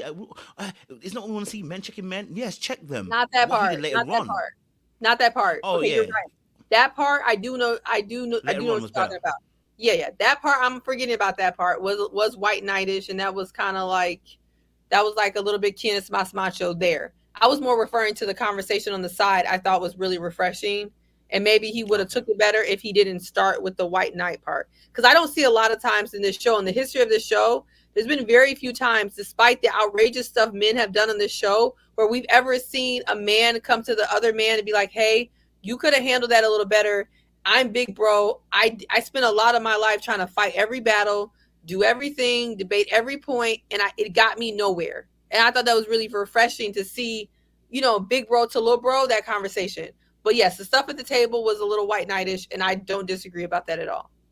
And also, what it does is it invalidates, and this is why I was saying earlier on that as a man, you are seeing another man trying to get his piece across, right? First of all, I don't think it was sassy. I personally don't think it was even that aggressive. Personally, it's my personal perspective. But anyway, they're having an argument, they're having a disagreement. Both people are a little bit, angst, and they're getting emotional at that point in time, right? And people are saying what they're saying, right? Now, I'm not going to say who's right, who's wrong. Both of them, for me, were wrong in certain aspects. He was wrong for going after Maya. It was a dark arts play. I'm not going to agree with it. I know what it looks like. They were both wrong for me personally, and I personally in how they operate, right? And I'm saying that when that happens, as if somebody was going to take control, if a lady's going to come in, she's going to pull a girl aside. If the gentleman's going to come in, she'll pull the guy aside. That's all. And then you settle it that way, right? Because what happens is when you come in and you take the other person's side, is you begin to invalidate the other person's opinion. First of all, and you don't want to do that, right? What you want to do is get the guy aside and say, hey, bro, let me talk to you, because guy to guy, you're going to hear what I've got to say. So that was all I was saying, because now we're getting into a part where we're saying, like, it's sassy. And it's like, how is it sassy if I argued with you? If I argue with you, how is it sassy that I argued with you? I find that infuriating, because it's like you're invalidating my point of view now, because if I argue with you, I disagree with you, I'm now sassy, which means now I have to keep my mouth shut. When in reality, all it is an argument. People get into arguments all the time. You're in a partner, are you going to call your partner sassy because they argued with you? You're gonna call them sassy because they disagreed with what you said, or they didn't agree with exactly what you said. That's not why he's sassy. I don't like that. I don't That's like that. not why he's sassy. That literally shuts down men, and this is why I was very angst about it. At that point, it shuts down men from actually expressing themselves, because as soon as they do, you sassy if you open your mouth, you sassy if you say this, and it's like both of them were wrong, and I've never said any of them were right. I never said this. I said both of them are wrong. But the moment you label him sassy, and I haven't labeled her masculine for saying what she said. No, you disagreed, and it's a disagree. It's a disagreement between two people, right? So I'm saying I can't agree with that. That's my standing on that particular part. You know what I mean? That's not why he's sassy. Check me, boo. That's not why he's sassy. And I see his comments, and I hear you. That is not why he's sassy. The sassiness comes from the pettiness of it.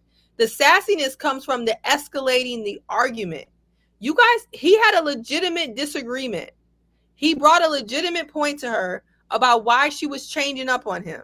She proceeded to duck and dodge why she was changing up. He was like, look, your response is not really answering my question. Like, I'm asking you a question and you're not answering it. We're not at the sassy point yet. The sassy point begins when the argument is getting escalated. You proceed to get on dark arts, playing all the games with Maya, pretending like you don't know what's going on. That is very sassy, because now you're escalating and being petty. And to me, being petty is a sassy way to be. Now, I don't know what's to debate about being petty is not sassy. Being petty is sassy as hell. I don't know what type of woman wants a man to be petty. Okay, and so then here's when this. Oh, sorry, you haven't finished. I apologize. I was gonna say, then on top of that, when everything is escalated, she's crying for what she's crying because now she's heated, she's upset. He like, I don't really care. I'm gonna walk off doing all this again, being petty. For me, when I see a man being petty, that's sassy as hell. The whole thing is sassy. So you can minimize it, not just you, Kojo, Laron, or whoever else, to talk about men. As soon as they disagree, they're sassy. As soon as we debate, they're sassy. Hell no. If that's what you guys want to believe to sleep at night, that's fine. That is not why you're sassy. You're sassy when you start being petty, to me. And when you have the opportunity to de-escalate a conversation, to de-escalate an argument, and you proceed to go toe-to-toe. Because if you want to keep going toe-to-toe with a woman and then escalate the conversation, to me, that means you want to act like a woman. And that's when I'm going to call you sassy. How is it toe-to-toe when we're having an argument? People say, listen, you're masculine. You disagree with me, you're masculine. No, I'm not. There you go. It's insulting to say that when you're disagreeing with me, to say you're masculine at that point, when you're just giving your point of view. You are having a point of view. You're emotional. I'm emotional in that moment, right? We're disagreeing, okay? All right? Now, the thing that he did with Maya, I disagree with that No one should be doing that. For me, that's manipulative. I'm gonna call it as what it is. It's manipulative to do that, right? Because he knew exactly what he was doing and then tried to downplay it. The sassy part where it's annoying for me is because it becomes an insult. It's not about you describing an actual behavior. You're describing an insult. You're insulting the person, and what you're doing is you're actually checking his masculinity at that point in time. And that for me is frustrating, because what that happens is, like I said, that shuts down men from having to express themselves. Because as soon as it doesn't fit your narrative, it's sassy. But what you were describing in this particular situation, right, of him, let's say, not controlling the conversation. He's sassy for not controlling the conversation. Well, is there every conversation that I've ever had or argument I've ever had with somebody where I'm always perfect in that situation? No. Sometimes I get a little bit irate. Sometimes I've raised my voice. Sometimes I've done a bit too much. But it happens, right? But the moment we do that and we start labeling it as sassy, it's the same thing when we talk about women and we say calling them masculine for the moment they disagree. It is an insult. It's not about you describing behavior at that point. It's now an insult. So that's what I'm saying. You're now questioning his masculinity. You're not actually describing the behavior. You're now trying to question the masculinity, and then it becomes an insult when you do that. And I hate that when women do it to men, because it shuts down men from actually expressing themselves. It's an argument. It's a simple argument. And right now, someone can say to me, Coach, you're raising your voice. You're a little bit excited. You're sassy. And immediately what it is they want you to shut up. That's basically what you're doing. And it's actually not about the argument that's actually happening between two people. So I want people to be very careful about how they label people, because it automatically goes into keeping someone's voice down. They were both wrong, and he was manipulative in what he did with that. The sassy word comes with a connotation culturally in terms of what it actually means and how it's oftentimes used. And that's why I'm having a problem with it a little bit as well in this situation. But, you know. So you don't think you're making a false equivalence? I think you're making a false equivalence here. And this is the thing. When you said what you're equivalating, you're making the correlation that I'm saying he's sassy for disagreeing. That's the same way these people in your comments call me masculine for disagreeing with Sean or you. That is not what I'm doing. That would be the equal of what you're saying. People who call me masculine for disagreeing with you, which they do. That's like me calling you sassy because we're having this debate. I'm not. That's not what I'm saying. What would make me masculine is if I get in your face and do this, like take it back to Zadia. I put my hand in your face, or I'm pretending like I'm knucking if you're bucking. That's when we have called women masculine in the past for doing all of that. Getting up like they're trying to fight like a man, you're masculine. The same thing is, again, he is not called sassy for arguing. He's not called sassy for having an opinion. He's not called sassy for expressing himself. He's called sassy for being petty. He's called sassy for intentionally escalating a conversation with a woman. So to me, if that is demasculating, then it is what it is. To me, that's just what it is. I don't feel like a man that I want to be with is escalating a conversation with a woman, being intentionally petty with a woman. If that's the type of man y'all okay with, y'all don't want to call him sassy, that won't be me. That's going to be sassy all day. You want to go toe-to-toe with a woman, escalating the conversation, it's sassy. Can you describe which part you're saying is sassy? Sorry, just to make it very, very clear so we don't misinterpret what you're saying. Which part are you saying that you're saying which part? I want to make it very, very clear which part you're saying is sassy. So I know exactly what you're saying. Two parts. When he did the thing with Maya, that you're calling petty, I'm calling petty and sassy. Part two, when she's sitting at the table crying, defeated at that point, even if you think she was fake crying, whatever people think, crying, defeated, she's folded, raising the white flag. She clearly just can't do no more. And he's still going on, saying he don't give an F and doing all of that. That to me is you having a defeated opponent, a defeated woman crying, and you're still going on. To me, that's sassy. At what point as a man, you don't be like, this girl is crying. It ain't even worth all of that. Why am I still doing all of this? And that's where we're going to disagree. Because first and foremost, you're saying she's defeated. Who said she was defeated? Who said she was defeated? You think she's defeated. Did she look? She didn't look defeated to you? No. When she ended the conversation, she ended it with, well, I'm done then. Okay, well, if you're done, I'm done too. I'm packing up my ish and I'm getting up and going. So if you're going to call me sassy for packing up my ish and going as well, that's where we're going to have an issue again, right? Now, could you have handled it better? that's a different conversation. But to call it sassy because he decided to pack up his stuff and get up and go because you want to say you're done, okay, cool. I'm gonna be getting up. I'm gonna be done too, right? Again, it's a normal human behavior, right? That both parties exhibit and do at times. Is it mature? No, right? But to call it sassy again, I'm like, what? I mean, how are you really calling this sassy? Really and truly. Now, the thing with Maya, I don't even think that's even sassy. You can't even class that as sassy. That's manipulative. Call it what it really is. It's manipulative. It's not sassy. That is not a sassy behavior to do.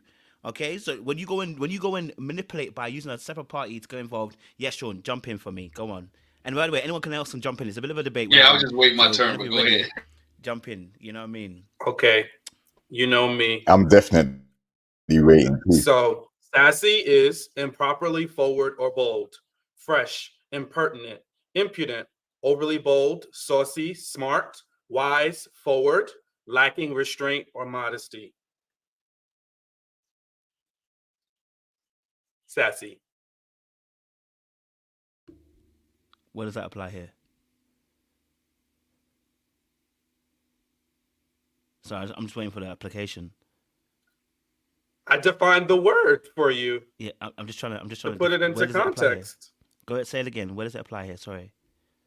Improperly forward or bold, overly bold, saucy, smart, wise, lacking restraint or modesty. So lacking Sassy. restraint. So There lacking sure restraint was comes a under lot of sassy. lack of restraint there, I guess, if that's your point. I don't know what else. I mean, So would that come under Koshiea being sassy as well then at the same time? sassy as hell. Sassy as hell. She lives her life sassy. Okay. But it Well, was you didn't say still that when you like originally put made the up statement. You didn't it say was she was put on for sassy the though, when audience you made though. your To statement. me, This is my point. When you made your point, you didn't say originally she was sassy. That's my point about Isn't what I'm it saying. kind of When a people- given she's you sassy? didn't. No, you didn't. Come on, Isn't see, you it a didn't say given that. though she's sassy No, though? it's not a given. You didn't say it because Aren't we again, all? Aren't your point was to shoot him. That's my point of why I'm saying this argument of where it's going. But anyway, sorry, when you're going, let me let Wes jump in. Sorry, Steven. Let me what I was jump saying, in. what I was saying was this: both of them was sassy, but I think the conversation got really sassy or took off a level when other people got involved, right? When they were just having a one-on-one conversation.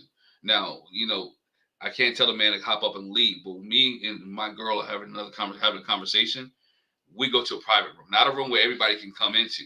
And when it took off to a different level was Chaz came in, when Maya came in, when whoever else walked in the room, that conversation with him and Koshiea should have been in a private room, just those two sitting there. And the way it was edited, it looked like as if they were there by themselves and everybody came in, which sparked it up. You know how it is when other people walk into a room and y'all having a conversation. Everybody adds their input, everybody adds their injection. If you look at the crying happen when Chad started adding his stuff into it, Laron stayed there, and now everybody's going back and forth because again, other things that was injected into it. Was the stuff with Maya Petty? I said it before. That was something that where she was innocent bystander that could have went south, right? Plain and simple. It could have went south. They were having a conversation. Bro wanted to know, hey, you haven't been feeling me the same way. You haven't been talking to me the same way. You haven't been texting me the same way. You haven't been communicating me the same way. Can you tell me what's going on? Now, was the pajama party the right place to do it? I don't know, but he felt that way, and he felt like, you know what? I need to let this off my chest now. Was it just him letting it off his chest? With a little bit of liquid courage gave him the opportunity to let off his chest? Whatever it was, he was like, let's have this conversation. Now, was she was being vague in her answer and wasn't giving him the answer that he wanted at the time. So by being vague in her answer, he was like, "Yo, I still want a clear cut answer. Let me know what's going on. Why is it different? I thought I was your number one." Now, here's my other problem with that is, why are you mad at her smiling up in people's face when you're dating other people? You and Maya had a great conversation. You and Vanessa had a paddleball. Again, you want to show where people are supposed to smile in other people's face. That shouldn't bother you. Right? If your connection's that strong, if your connection's good, now you shouldn't be bothered by her smiling in somebody else's face because you should be secure with yours. If you've done everything that you needed to do to make sure it was locked in tight, you wouldn't care who's else smiling in her face. You wouldn't care who else. Go back to the scene. Who else plate she fixed it, right? Because she told somebody, "Let me fix your plate. Let me walk this over to you." It would never mattered because again, you're locked in with you and her are locked in. And so again, there's a little bit of insecurity if you're not 100% sure if you locked in with her or not. because you feel in some type of way. Or I hit this comment. He said, I'm not saying it because it's elimination tonight. What are you implying? You're implying I'm here just because to make sure you're still safe, to try to keep you safe, right? And so there's a lot of pieces to the conversation, a lot of discussion here. Both of them was wrong. Both of them was petty. She got when she got an audience, it picked up a little bit more, right? And he was like, yo, I'm done with it. You gonna need me or you gonna need something from me? Let me roll on.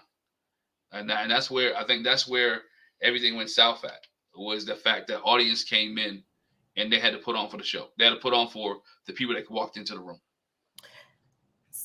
So I think there's no. Oh, go ahead, Sean. No, go ahead. I'll go after you. Yeah, I'll be quick because I think y'all pretty much hashed out everything. Yeah, unsassy that was. You see how that was not sassy? I mean, I would have gone first anyway. Call me sassy. Go for it, Robert. Yeah, I think like there's no denying that Laron demonstrated the very characteristics that were used to define the term sassy, right? Just as Sean read to us. I think in this conversation, and I think this might be what you're saying, Kojo, and correct me if I'm wrong, but when we're considering cultural context, so like within the US, when you call someone sassy, there's like a misogynistic undertone with that.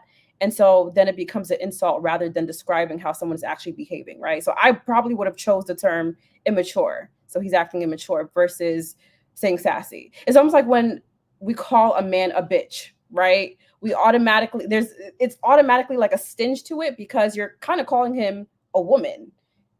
In this cultural context, in our society, when we, think about normatives within our world, like we usually reserve the term bitch for woman. And so when you automatically like go to that, then that misogynistic undertone, it can kind of like not be suited for this type of scenario. So I think he was acting very immature, but I do agree with you, Coach. I don't think sassy would be the best term to describe what he was doing. Well, I'm glad I let you go first because there's no need for me to read my Urban Dictionary after you made that so eloquent. Now that's my PhD right here. So I love it. I'm done. I yield my time. You better say something. Don't be acting sassy. We just all being politically correct up here. I'll be the bad guy. y'all know good and well. I'll be the bad guy. What is it? I'll be the villain. I wear it all the time on this.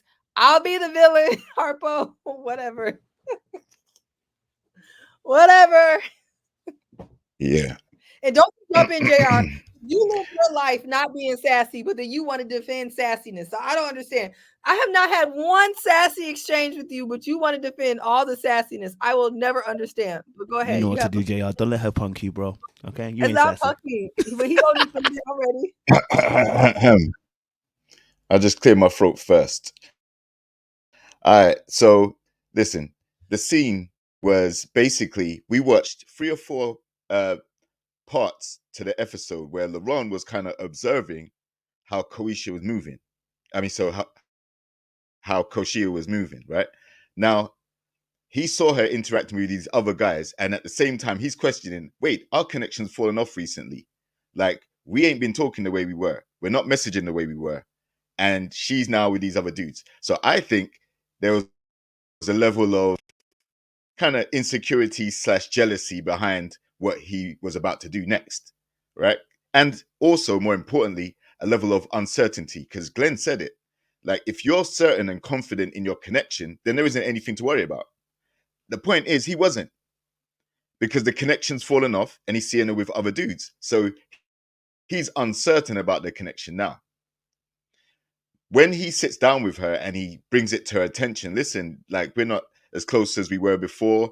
Like, the messages have fallen off. She affirmed it. And she was smiling while she affirmed it too. She was like, yeah, you're right. Yeah, I did.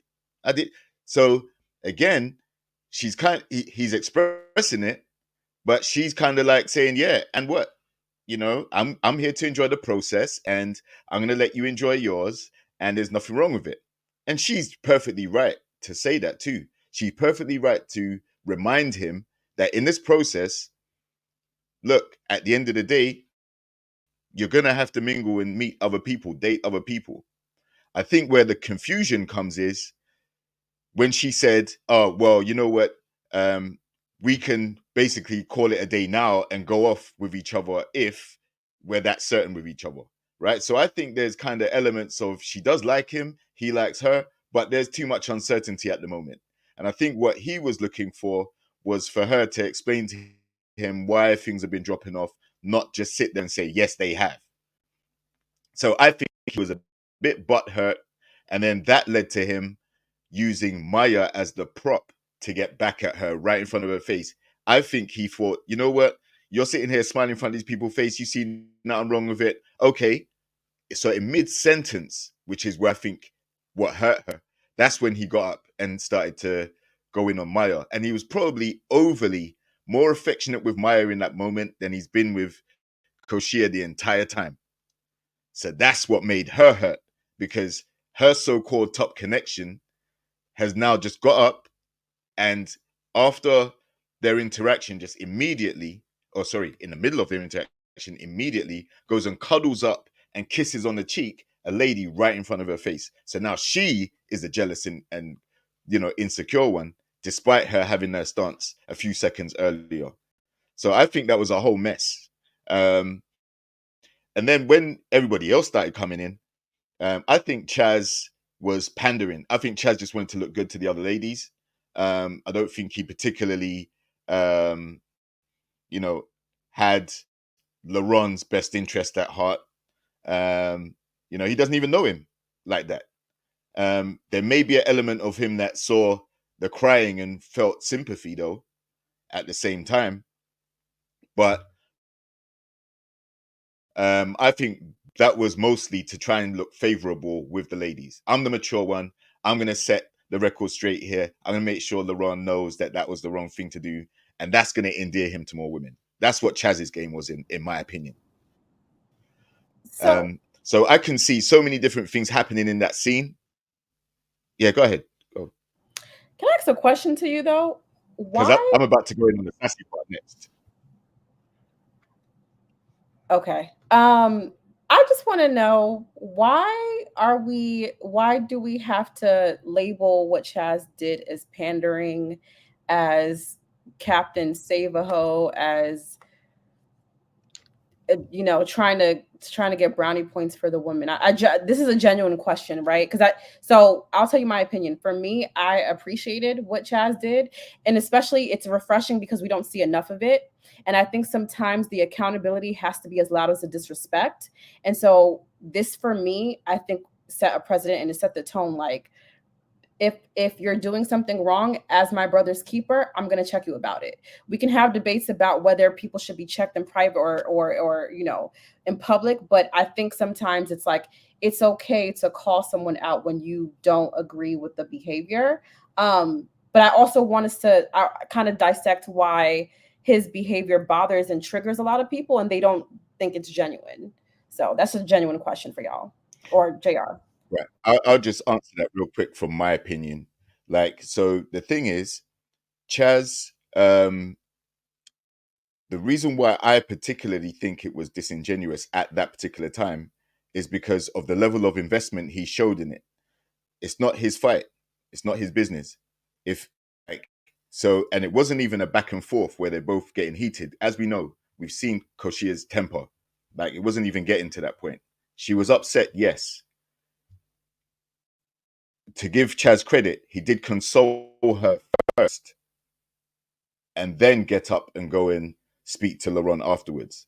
So he was even-handed in that. But I'm saying that level of peacocking in front of everyone and trying to, look, you did wrong. That was, to me, trying to definitely endear himself to more ladies. Which, again, technically there's nothing wrong with it because that's what he's there on the show to do. But the picture that you're painting of yourself in that moment is, I'm grandstanding, And let me just address the sassy part real quick. Fact of the matter is, if you call a man sassy, you're emasculating him, right? Because in that moment, he wasn't being sassy. What he was doing is giving payback. He's saying, okay, if you can do it, then I'm going to do it too. We're in the same process together. So if you think I should be cool with you going and kikiing with all these other dudes, then you should have no problem if I go and get up and kiki with some other ladies then. So you can call that sassy, but they're both entitled to do it because they're in the same process. They're trying to find the one. They thought they had a connection, and now it's going haywire. And instead of resolving it together, now they're trying to involve other people in their mess. Listen, I'll say it again if anybody missed it. It's not when he pulled him aside that's the problem. It's the beginning part. It's the beginning part. And that's what told me about him. I would never, ever, ever, ever, if a brother is arguing with his chick, go and be like, baby, you okay? Oh, you crying? Brother, look, can you not see your chick is crying? Can you not see that she's emotional? I have no clue what you guys spoke about. I don't know what the heck happened. What if she just cussed you out for the last 10 minutes? How do I know? Right? If I go in there and I automatically take your side, there's a problem with that. Right? Imagine you're having an argument with a white person. Right? They call you a racist name. And another white person comes in and goes, and just takes the side of the white person. You're going to call that white person some particular name. You probably racist too. You just took the white person's side. You automatically label something because they didn't actually consider the context of the conversation. It's a very wild example, but I'm just giving an example in terms of when you're not considering the context of the situation and not really understanding what's going on, he should have just shut his mouth and kept quiet and waited and pulled the brother aside and say, bro, what I heard from the part that I heard, I want to pull you aside and say to you, look, bro, this is what it is. Between men, we don't do this kind of stuff. The check-in happens. You pull the brother to the side and you check him. It's about respect and it's about understanding domains and understanding people's kingdom. I don't come into your domain and start telling you what to do in front of the woman that you're trying to deal with. When I do that, I'm actually embarrassing you and I'm actually devaluing you in that moment. So what I do is I pull you aside and have a conversation in private. I don't embarrass you in front of a woman, right? So if I do that, when I'm embarrassing you in front of other women, what I'm really saying to you is you a bitch. Right? So it's the labeling that you a bitch. Because I really should just pull you to the side and have that conversation. Not in front of the woman, not in front of the ladies, whatever. Not trying to show the other ladies that, oh my God, I check men in front of women. No, don't do that. You pull me to the side as a brother should do. Now, if women don't understand this, that's fine. You're not a man. I get it. Right? But let me just say this now. What kind of respect would you have for the man that's getting checked by another man in front of you? You know, nobody want to see that. Your man getting checked in front of another man in front of you. No. Pull me to the side, have the conversation with me. And when I have the conversation and correct me, because the second conversation was fine. He corrected him by the side and said, hey, da-da-da-da. And then Justin came over and said, bro, look at it different this way. No girl just cries over you, da-da-da-da-da. So that I totally get. I understand that part was good. It was just the first part. You just don't do that to her. Coach, the real reason I had to go back and watch. The real reason Chaz checked Laron, Vanessa was on the other side of the table. Oh, yeah. He was doing all this for Vanessa. Vanessa was sitting directly across from him. It had nothing to do with Koshiea. It had everything with who was sitting across the table from him. It was Vanessa.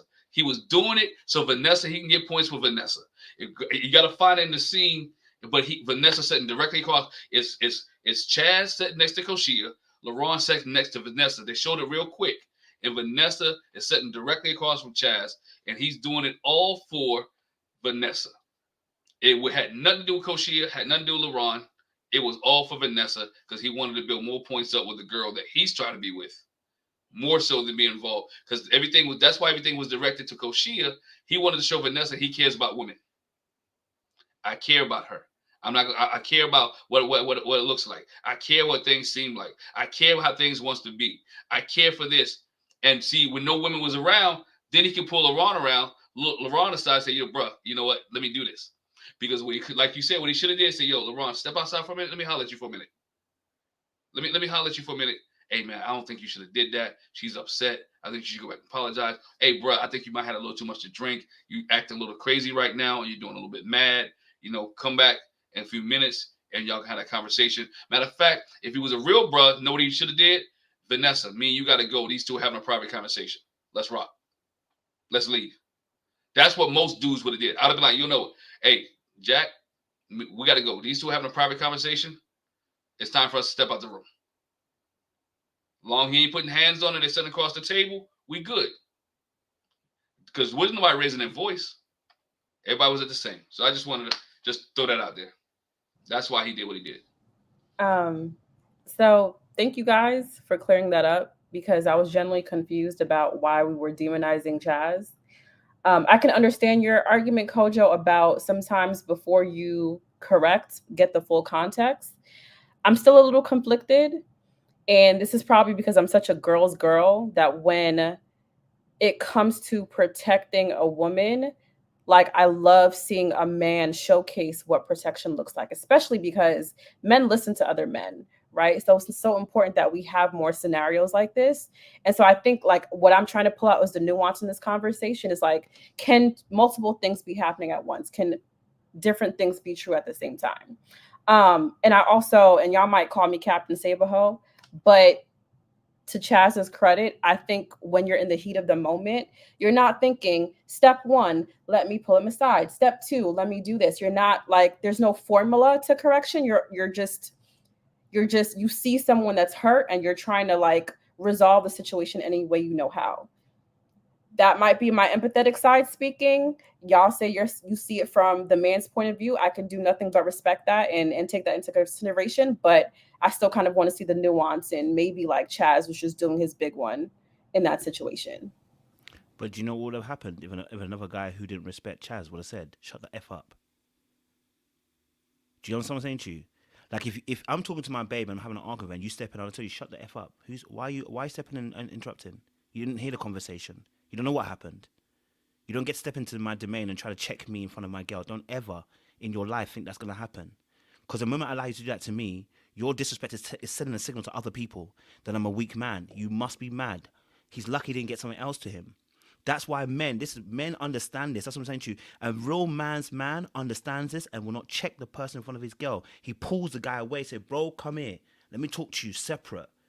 Do you know what I'm saying to you? We pull them away. So if you don't want to, because as men, again, violence is a real thing. So you don't ever step to a man and come into his domain. You didn't hear the whole conversation and then go to his girl and be like, yo, oh my God. Like, no. And that's why we're saying that he's pandering, because at that point, he just needed to pull the person away. He knows the rules. That's why what Glenn's pointing out is absolutely true. If Glenn was arguing with his missus, do you think I'm going to go in there like, hey, Glenn, I won't even go to Glenn. No, go to his wife and be like, are you okay? Is Glenn being rude to you? Yeah, Glenn's been rude to you. Your feelings are not being taken care of, are they?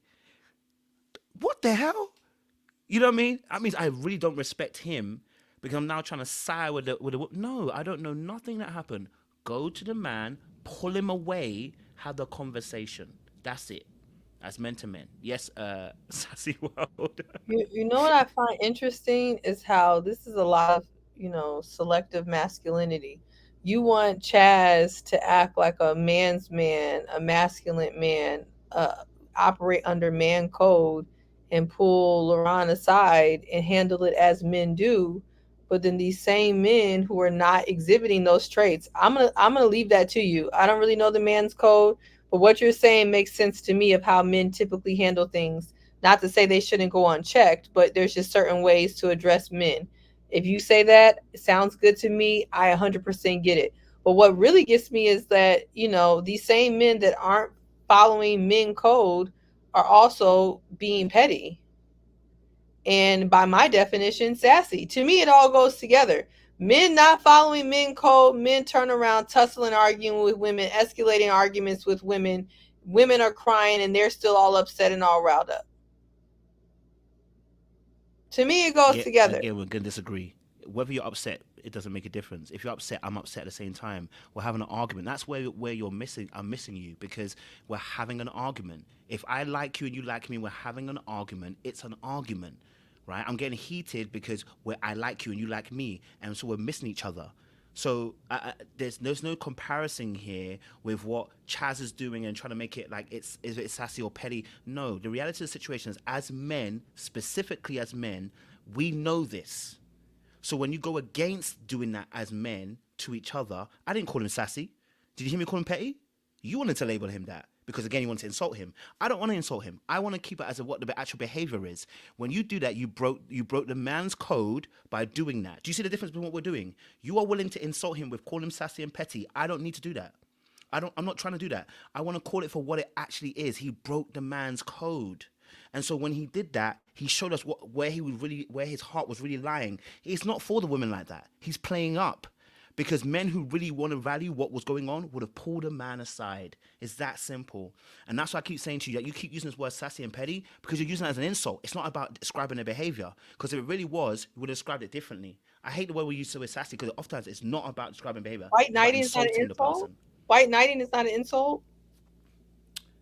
White, he wasn't white knight. It's a behavior. It's a psychological term. White knight. Yeah, and sassy is a behavior. No. White knight's a psychological term. That's why I called him a white knight. When you come in there, ride on a horse, try and save the person, it's white knighting. I was describing a behavior. White knight doesn't have the context either that sassy has either.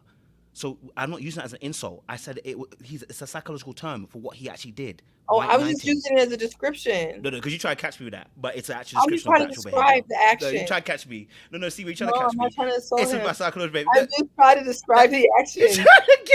Minimize. Wait, say what you said in the chat, because I think if you say what you said in the chat, it'll help to clear it up. I really don't even want to now. Just please, please. I'm asking you, go please, for it, man. if you could do that. Sean wants me to clarify that I do not believe that Laron, from what I can see, is an overall sassy person. I believe he had a sassy moment, which actually took me off guard because I was surprised based on what I've seen of him thus far on the show. His behavior was a little off-putting because it didn't seem to go along with the way he's acted in the past. So it's quite possible, and it happens all the time, that people, men, women, whatever, have sassy, petty, catty moments, whatever, men and women, and that doesn't make them a sassy man. So that is what I said.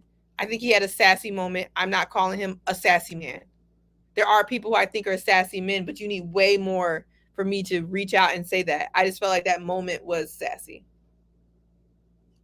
And he also said he was drunk. So hopefully there's some accountability in that when you are drunk, your actions are unbridled. So he was unbridled in his behavior. Can we settle on that definition? He was unbridled. Yes, we can. You want to settle on unbridled? I think it was a good debate. I personally think we both of us stood on business. Kojo, where in the wide world did you think that was a good debate? That was horrible. What? You mean the conversation we had tonight, or what happened with Laron and Koshiea? No, what about tonight? He's talking about tonight. Oh, I was getting ready to say. No, not between Laurent. That was not a debate. That's not. I was getting ready to say. Hey, Sean was on 10. He was like, where did you think that was going to be? And the lady said, no, we're sassy. Not. Like, nigga, get your ass together. Laurent, the women said we ain't using your new term that you wanted. Your clean it up term. We ain't using that. Oh, they're not. They're standing on business with sassy. We're standing on business today. Unbridled. Okay, I'm gonna stay unbridled because I want us to, if it's offensive, if people are taking offense, just like we wanted Laron to take a step back and consider Koshiea's emotions and not go full tilt. I think we need to take into consideration Laron's feelings about this, and maybe perhaps that word is triggering or making him not feel, feeling some type of way or feeling like we're trying to insult him. This is also why I don't like when men drink. I don't mind you having a drink with you, but yeah, I really don't like when men drink because, again, this may have been out of character for him. I would believe that if he says that, but it's hard for a man to be a leader or an emotional leader in a conversation if you're drunk, or very tipsy or whatever. It's gonna lead to this type of exchange because I'm pretty sure if he was sober, he may not have had that type of response. I'm sorry. What enemy is Laron talking about in the chat? Can you just clarify? Crush the enemy, please. Just clarify that. He said there was some wild things that happened. That's why he was like that with Koshiea. Apparently, there's some wild things. I don't want to say what it is. He has to say it himself. But okay, so then if that's the case, then maybe you don't have to go too deep into detail. But that kind of threw me off a little bit. I didn't even see crush the enemy. Yeah, that's all I saw, and I'm like, see, I'm not gonna say what I was about. I'm starting to think, Laron. Go say it. Go. Let's get ahead of the devil. I'm sorry, Laron, but it's a little goofy. Like you give a little bit of goofy, and so I'm hoping there's more context to this. But like what I saw on the screen and what I'm seeing in the chat, it's a little goofy. That's what I was gonna say. Well, what do you see in the chat? Because I was going to say, I'm starting to think between Laron, Lamar, Koshiea, and company, this is the reason why the show is not coming back. I'm starting to see why this show ain't coming back. We're in our last days of this earth and of Ready to Love, because whatever shenanigans y'all had down to that show, down to that house, is the reason why this show ain't coming back. So I hope all y'all we soak it on up, because I feel like y'all did the utmost.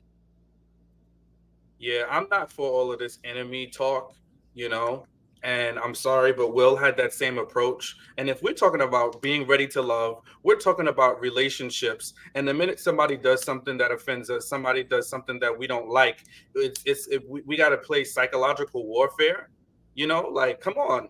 We got to do better than that. And if that's the way you handle conflict, then you're definitely not ready to love. Because this isn't a strategy show. This isn't Traders. You know, where this isn't what is that other show? Big Brother. You know, this ain't Survivor. This is a dating in reality show. And for people to come on here, and the minute somebody does something they don't like, you know, it's like, oh, we on war. It's war now. You the ops. Yo, this is a woman, and a woman that you liked 2 minutes ago. And if she did something you don't like, what are your conflict resolution skills? And I'm gonna get on my little throne for 2 seconds, but we gotta do better, you know. And I understand, and I'm not co-signing on insults. We shouldn't be insulting each other, you know what I mean? But ultimately, I feel like as men, we have to, when a conflict comes, we want to be leaders, we want to be the providers, we want to be the protectors. Then that's how we do it, right? You know, somebody does something wrong, you don't like it, you think their character sucks, you don't have to waste your time and energy trying to destroy them. Move around, bro. Move around. Leave her. Don't waste your energy, you know. So I just don't like that tone, because it just brings about negativity, nastiness that we don't need. Definitely hear you on that. All right, let's move on then, because there's 2 more parts we need to discuss. Jonathan and Alexis. Whew, baby, I know we're all gonna agree on this situation. So, baby, we done our tussle, we tired. But Jonathan and Alexis, it went downhill so bad. First, once more again, I don't know. You know, Ready to Love got some culpability here, because they put in alcohol, pajamas, people in the room, playing those kind of games. Yeah, they're always gonna go down a weird way. But I want to know what you guys thought about Jonathan and Alexis, because that situation was unfortunately a little bit uncomfortable, because I think he just overstepped that mark. I think he just missed the signal turns. You know what I mean? I think me and Sean were talking about this earlier. Like, he just missed the signal turns where it's like you could have done so many other things than do pull her onto your lap. You know what I mean? Yeah. So I don't know if you guys want to let me know your thoughts. Raba, we talk to me. Sure, I'll go quickly. That scene was heavy for me. I think this particular bunch has been super like sex craved and very forward, and it's a lot of like sexual, I can't even say connotations or undertone, because it's like all out in the open. And so they've already created an atmosphere where it seems to be the prioritization is sex and getting to know each other in intimate ways versus actually dating and going through a process and finding a partner that's right for you. That truth or dare game, I think, like, I felt so bad for Alexis. And let me say this, right? And this goes back to the conversation we were having earlier, Seaway, because now I remember what Alexis first said to Koshiea. This is why when women say they're uncomfortable, it's important to believe them, because I think Alexis was now able to see what a lot of the other women were alluding to when she was speaking about how some men made her feel uncomfortable. And now I think she finally got to see that in this circumstance. With that being said, I felt so bad for Alexis. So bad for her. She was visibly uncomfortable with the way that Jonathan grabbed her, plopped her up on his lap, and did whatever he did in her ear. And I think as someone who was, you know, I've had experience with SA as well. And I couldn't imagine having that experience in a public setting. I also couldn't imagine having to continue to exist like nothing happened. Like you could see she looked like she wanted to cry after the whole scenario ended. And I wish like in that moment there was more protection for her. And I keep using this word protection because I feel like we don't see it enough in this show. But like even when Tommy introduced the pajama party, him saying this like, oh, it's time to like get into the bed with these ladies, or like see how these ladies look in the bed. What is with the like over sexualization? I don't get it. It's so early on. We barely know each other. Why are we so sex craved on the show? The producers are not doing a good job like setting parameters. Tommy's dropped the ball a long time ago. Like, let me just say that. I don't like, sometimes I feel like he's half asleep when he's talking. He has dropped the ball, but there are just there's no boundaries. There's no like, let's slow it down. Let's pump the brakes. So yeah, I felt bad for her. I felt bad for Alexis. It was so cringy. It was like I'm watching someone get harassed on TV. It's just, I didn't like it personally. And I think going forward, Ready to Love is challenged with the tasks to either recruit people who you really, really like run through them with a fine tooth comb and you can kind of dig deeper into their intentionality, because people are slipping through the cracks. You have people who acted like they haven't had sex in 30 years coming on this show. Like if you have to come on a show to get laid, you have a bigger problem than not finding love, right? So yeah, all in all, I was uncomfortable with the scene. I don't think going forward they need to do any more events where like it's getaways or what have you, until there's some real connections and deep bonding being done, because it just looks like a freaking orgy party, or I don't know. But that was my thought about the whole scene.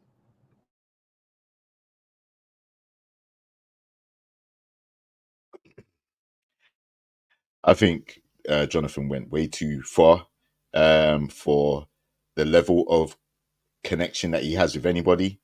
I think he deliberately set out to do that, push the boundaries of see what he can get away with one of the ladies, and she was uncomfortable. I think she only went with it because of the surprise, but because it wasn't someone that she really thought she had a connection with like that. Definitely not at this stage. So he went way too far, and he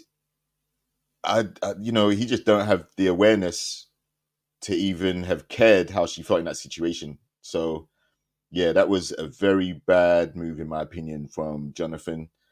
Um, I agree that there is sexual undertone and sexual conversations taking place. That happens every season, but you do those things in a manner which is cordial, because it's going to be received the right way, because the person's basically thinking along those same lines, because you have that chemistry.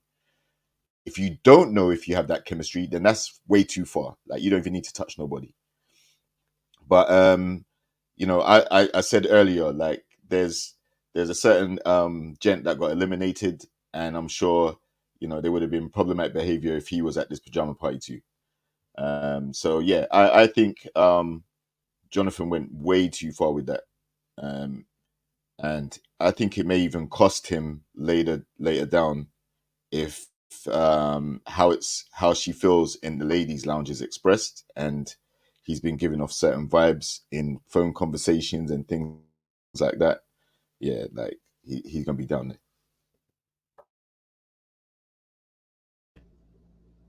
I just want to say, and I was really hard on Alexis last week, and I do hope that she learned a lesson from this situation, because how quick lessons do come. But I even watching that as a woman, I felt like that was awful. And I felt bad for her, because I feel bad for any woman in that situation.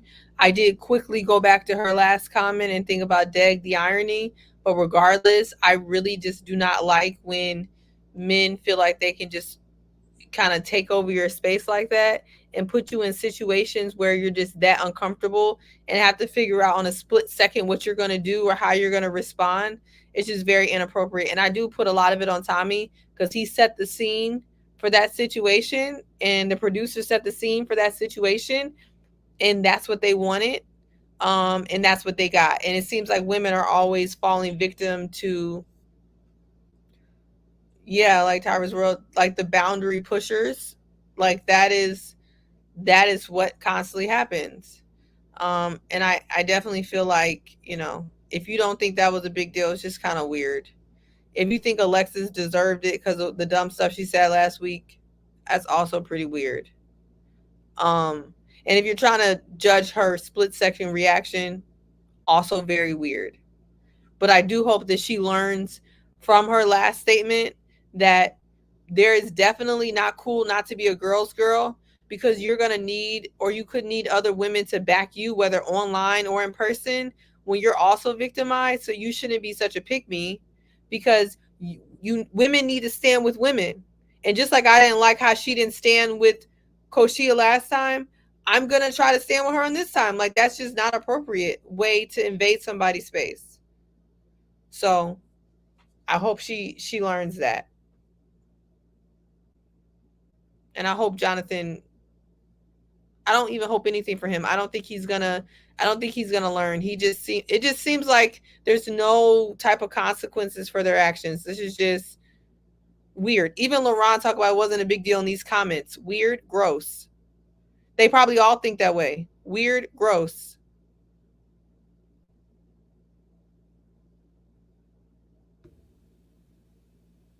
Okay, for sure. Well, the only thing I would say is, unless he whispered in her ear, "Is it okay for me to put you on your lap?" I don't know. There's no world where this is okay. And we talked about it before when we were talking about Lamar's comments. I think men, as we just have to do a lot of work around consent and really understanding what it means to be sexual in any way. Even, you know, what's his name? Alonzo's comments about that game, and he's saying it's not sexual. It's that he still has a lot of work to do, because if you're gonna equate kissing a woman and choking her, it's not sexual. That is still a sexual act, because guess what? If you did it and the woman pressed charges, it's called sexual harassment. It's called sexual assault if you did those actual acts. So it is a sexual act you're describing. Sexual doesn't just mean intercourse. So we got a lot of work to do. You know, I want a lot of our fellas, and listen, I'm not going to say this information is widely published every single place, but, you know, as we are in 2024, men got to do the work. And we can't just shirk things off because she smiled. We can't just shirk it off because, oh, she told me to do X. You need to ask, and you need to make sure she is comfortable with what you're doing, especially with, and we have the power, right? We have the strength, but we need to use it wisely. And that means wisdom. And if you don't act with wisdom, you make poor decisions. And when you make poor decisions, people get hurt. So I think it's super serious. And I think anybody co-signing or trying to sign off on any of this without having information, again, I said if he whispered in her ear and said, "Hey, baby girl, you mind if I put you on my lap? You know, I'm about to put you on my lap on this table." You know, if he whispered that in her ear and she was like, "Okay," but then it just kind of felt awkward and then the whole thing fell apart. All right. But if he didn't say that, and he just dropped her on his lap without any heads up about what's about to happen, that's a no-go. So, my thoughts. For me, it was what he said. Like, I think in one of the vignettes, he said, "I had to do something to make some noise," right? You in your mind knew that you were going to do something outlandish, something that was wild, something that was inappropriate. So it was premeditated, right? What you was going to do. And whatever reason it was, again, it was inappropriate for that. You didn't ask. I agree with Sean. If you didn't ask her to pull her on your lap like that, y'all haven't. I don't know where you was at in this process, but the way that she responded, y'all wasn't at that level in the process for you to be able to pull her on your lap and for her to be okay with it. And I think that's where the problem lies. And you can see it's written all over her face. That was not something that she wanted to be a part of or wanted to do. And the reason that it's written all over her face that she didn't want to be a part of it, not because it was written on, but and how it was awkward to other people. men came and grabbed her off of him because even the men there felt that it was not right and it was awkward. If you really look at the clip, some of the guys, are you okay? Are you all right? They went to check on her afterwards to make sure she was okay, make sure she was all right. And I think they genuinely was checking on her to make sure she was all right based off the fact the way she was feeling. Based off the fact that the way she was feeling and the way that she was embarrassed. She was embarrassed. She couldn't get up and leave at that moment. She couldn't go at that point. And we know as men, when something embarrasses men, and when something makes men cringe, it's really bad. When it make men go apologize to a woman for something that another man did, it's bad with us, right? And that's where they were at that moment. And so it was something that, as a man who has daughters, I wish my daughters never be in that situation. You know what I'm saying? And that's something that I look at it like, hey, you worry about, like, he was totally out of order. And for her, if she still likes him after this, or she has a relation, her mindset should totally change about the guy that she wants to date. Because I go back to the statement she made earlier. I think in one of her vignettes, when they was having a conversation, she said, there's a different side to Jonathan, and I want to see it. Well, he showed you the different side of him at this pajama party. And I wondered, and I'm sure she doesn't like it. So I'm interested to see how the relationship goes after this. And if there's any other discussion about this scene after what took place. Because she should be having a conversation with him and telling him how she felt and how she feels. And if he sees anything wrong with it, he should be having a discussion with her, apologizing for putting her in that situation.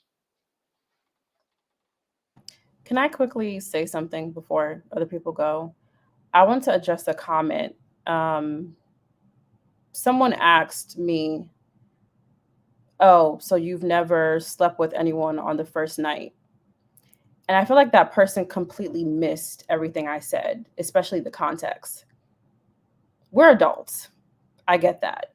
You are allowed to express yourself in any sexual manner that you choose to. That's not what is being critiqued here. I think my concern is the overwhelming push of sexual talk and dialogue so early in the process.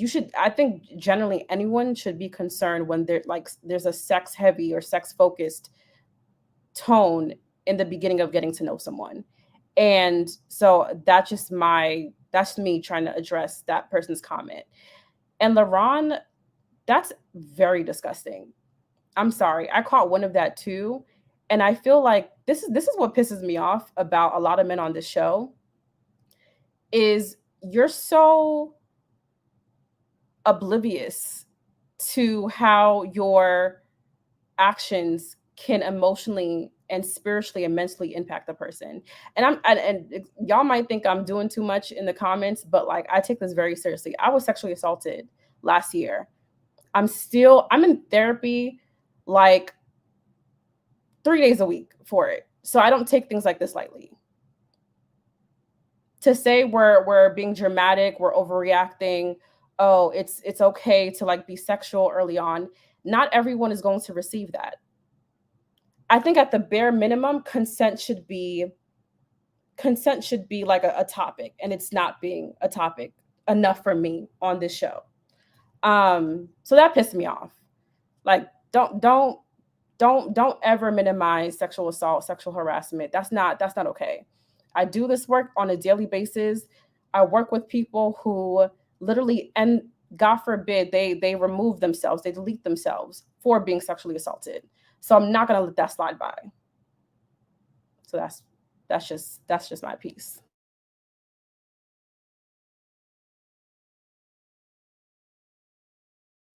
And Go for it, Yeshua. oh yeah, no. What I was gonna say is, and we love you, Araba, and we stand with you, and appreciate how you continue to push forward. And the thing that has got me taking such a harsh stance, and some fellas might be like, oh, well, he's capping, he's a simp. Nah, I ain't no simp, because guess what? after I've heard so many people that I know and love and care for have had the experiences that they've had. I talk to my mother, I talk to my cousins, and you know how many, it breaks my heart to hear how many women have had those similar experiences to my core. So for me as a man, if I can do it different, I'm going to do it different. And if I see something that looks a little bit wrong, I'm going to call it out, because the amount of women that go through this is insane, and it has to stop. And it starts with us, because we cross boundaries. We think, oh, she's playing. Oh, she wants it. Nah, we got to do better. And it's up to us, you know? And heavy is the head that wears the crown. So if we want to be men and really be men, it starts with us and how we move as men. It does. I want to add something else to that, Sean. I want to not exempt the women from this show too, because I had to go back and watch the scene again. There was women clapping and excited that he was doing what he was doing, and they was clapping in the background and not knowing that one of their sisters, whether you agree with her or not, has been put in a situation or predicament that she's uncomfortable about, and that she's not feeling comfortable for, and it was laughing and joking and smiling about this, but this woman was getting whatever you want to call it in front of them. People was cheering and celebrating what he was doing, embarrassing her. And I think that's where the issue for me is at. Whether you would have did it or not, she was totally terrified and didn't want it. She was pulling back. And so that was one of the things that made me, you look at it like people in this whole, not just the men, but it was women as well, that was like celebrating. And that was kind of disgusting in my eyes. Instead of trying to say, you know what, help her. Because it should only been guys trying to pull her away. Not one other lady stepped up and tried to help her and say, you know what, this is not right. That we saw. So I can only go by what we saw. I don't know what happened afterwards. I don't know if anybody talked to her afterwards. Based off what we saw, that's what, wasn't right. I think there's a lot of women who are used to other women's space being invaded to the point where if a woman doesn't make a big to do about it, then they're not realizing it's a problem. There were women in this chat saying, well, she didn't yell or scream or kick him off, so it was fine. That's on her. People in this chat said that. So how do you believe the people there felt? A lot of women feel like if she doesn't yell or scream, it's okay for a man to invade her space, because she needs to make some type of loud to do about it, to know that it's wrong. So I'm really not surprised that people didn't say anything. I think I think for any man in there, I think as a precautionary tale, me and Sean were talking about this, is there should have been, he could have easily whispered in her ear and said, listen, are you going to be comfortable with me pulling you onto my lap? I'm thinking about pulling you onto my lap. Are you going to be comfortable with that? Right? I also think that I watched the scene behind again. The initial, when he pulled her up, she had no problem with being pulled up. It's when he then pulled her onto the lap that it started to be a problem, because you can see her hands actually go up onto his body, because she was thinking about she was going to sit on his lap as like, I'm going to sit on his knee, as in like, like a little girl sits on a grown man's knee. She was going to sit sideways, and then he pulled her in forward, and when he did that, she put her arms out. And then after that, when he pulled her in, it's the next part, I think, where maybe she might have really felt it, is that he had his hand behind her head, and it was mad. He didn't let it go at that point. And I think that's where the men also saw that, whoa, that's a bit too far, right? So I think in that, and this is, again, I think, see where you kind of point this out, drinking, when you're drinking, and there's no excuse anyway, by the way, drinking, there's no excuse. But you want to be in control of what you're doing when these situations happen, because people are doing some dumbass stuff. But yeah, in that situation, he would not let her go. I think that's what the men were actually really seeing, because when I watched it again, his hand is behind her neck, and it's like this, and his hand is there, and he's pulling her in. So yeah, I don't know. I mean, it's one of those ones where it's a difficult situation, because really and truly, it should have just started off with just being consensual. It's like, yo. So what I'm saying difficult, and any man out there, before you get into the situation, before you do something that's gonna, you're gonna have to touch or do something that's gonna be outside of your own body and touch someone else, just ask the question. Just consent is sexy. Someone told me consent is sexy. Just say, listen, hey, I'm thinking about grabbing you. Is that okay? Right? Because if you don't have that kind of relationship with that person, you don't want to be doing this. Like, we have to think about it. You're new, and you're not doing this kind of stuff, and you're pulling someone onto your lap. Like, come on, let's start there. Consent is sexy. You could have, and the thing was, it was whisper in her ear. That's what's making it even more wild. It had nothing to do with pulling her lap. The thing was, go and whisper something in her ear, and he took it to a whole nother level. But you avoid this kind of situation when you do consent. Say, hey, listen, look, I'm thinking of, are you okay with that, right? And it would have still been sexy because you'd have whispered in her ear, and she would have been like yes or no, and it could have been gone from there. But because he didn't do that, and he decided to take it upon his own shoulders, now we are having a conversation about essay, because you've determined that you have the right to be able to pull someone into your lap and act sexual with them without any conversation with them. And when you put it that way, it's wild. They don't know you like that. They ain't had that interaction with you, and you're just doing that. You're gonna be in trouble. And I was gonna say, yeah, Reese, go for it, she highlighted a point that I think is also part of the problem. Alexis kind of isolated herself with some of her pick me language, to the point where a lot of the women did not know where she stood with these men. And I do think that's true. If a woman doesn't know, just like how you were talking about how the men don't want to intervene as women, until we see something obviously where you're uncomfortable, if we don't know where y'all are at, no one's running over there. I think at the point where he had her head, everyone could see like she was clearly uncomfortable. But before then, people didn't know what stage she was at. I think it really goes, like you said, on Jonathan. He knew, though. He knew. And he could tell she wasn't with it, and he kept pushing. And that's the problem. He knew. It was a sign of him marking what they were doing. It was a sign of him marking his territory and making a statement, and that's what he did. But you know what it is? I think with us as men, often a lot of times we're not. A lot of men are not cognizant of the dynamics between. Let me not say that. No, let me say that. Yes, we're not cognizant because we are entitled. So a lot of things that look so obvious don't look obvious, because until, for instance, like, let's say, let me give an example, man to man. You walk behind me in the club and a man puts his hand on my waist. Men understand that, right?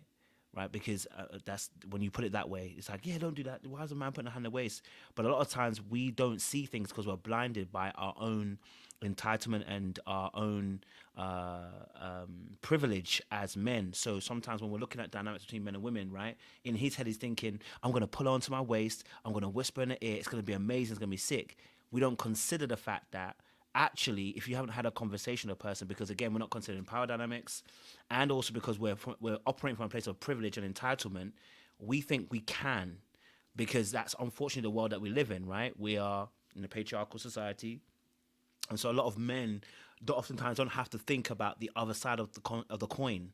So if I pull you onto my waist, I'm not thinking about whether you feel bad about it, because I'm like, well, in our world, we're entitled and we're privileged without actually saying it that way. That's a lot of times how the thinking is. So the behavior just becomes, oh, I'm going to pull onto my lap.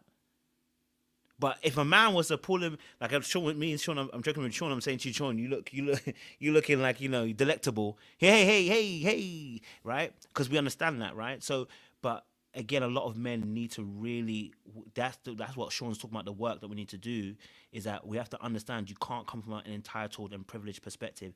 You should always be thinking from a perspective of like, listen, hey, look, I am not entitled here and I'm not privileged. I don't get to do this to someone. You know what I'm saying to you? I should always be asking. And I've always said this, education really should start young for young kids. I think schools should be talking about consent from a very young age, because boys are often indoctrinated from a very young age about privilege and entitlement, about taking up space and invading people's space. Education starts from young. So that starts from the home, and that also starts from school. We should be having these kind of conversations. It shouldn't wait till we get to like 30. I don't even think Lamar would have done this. I promise you, I don't think Lamar would have done this. I think it's a lot of talk. The fact that Jonathan did it is where we're like, whoo, baby, you wild, you know. But yes, Robert, go for it. Yeah, I appreciate the conversation that we're having surrounding consent because it's not often talked about, right? Like, yeah, we say consent is sexy in theory, but I think when people are in the midst of this, in the midst of it, they kind of get self-conscious and they are not comfortable or brave enough to speak up and ask for, hey, what is your boundary? And so conversations like this make like normalize that type of culture. So I think this is needed. Um, and I think like I just want to say I apologize for crying. I try not to cry when I talk about these things, but because Never it's something apologize. I'm currently living in and still working through and healing through, I tend to be more sensitive when I see these things.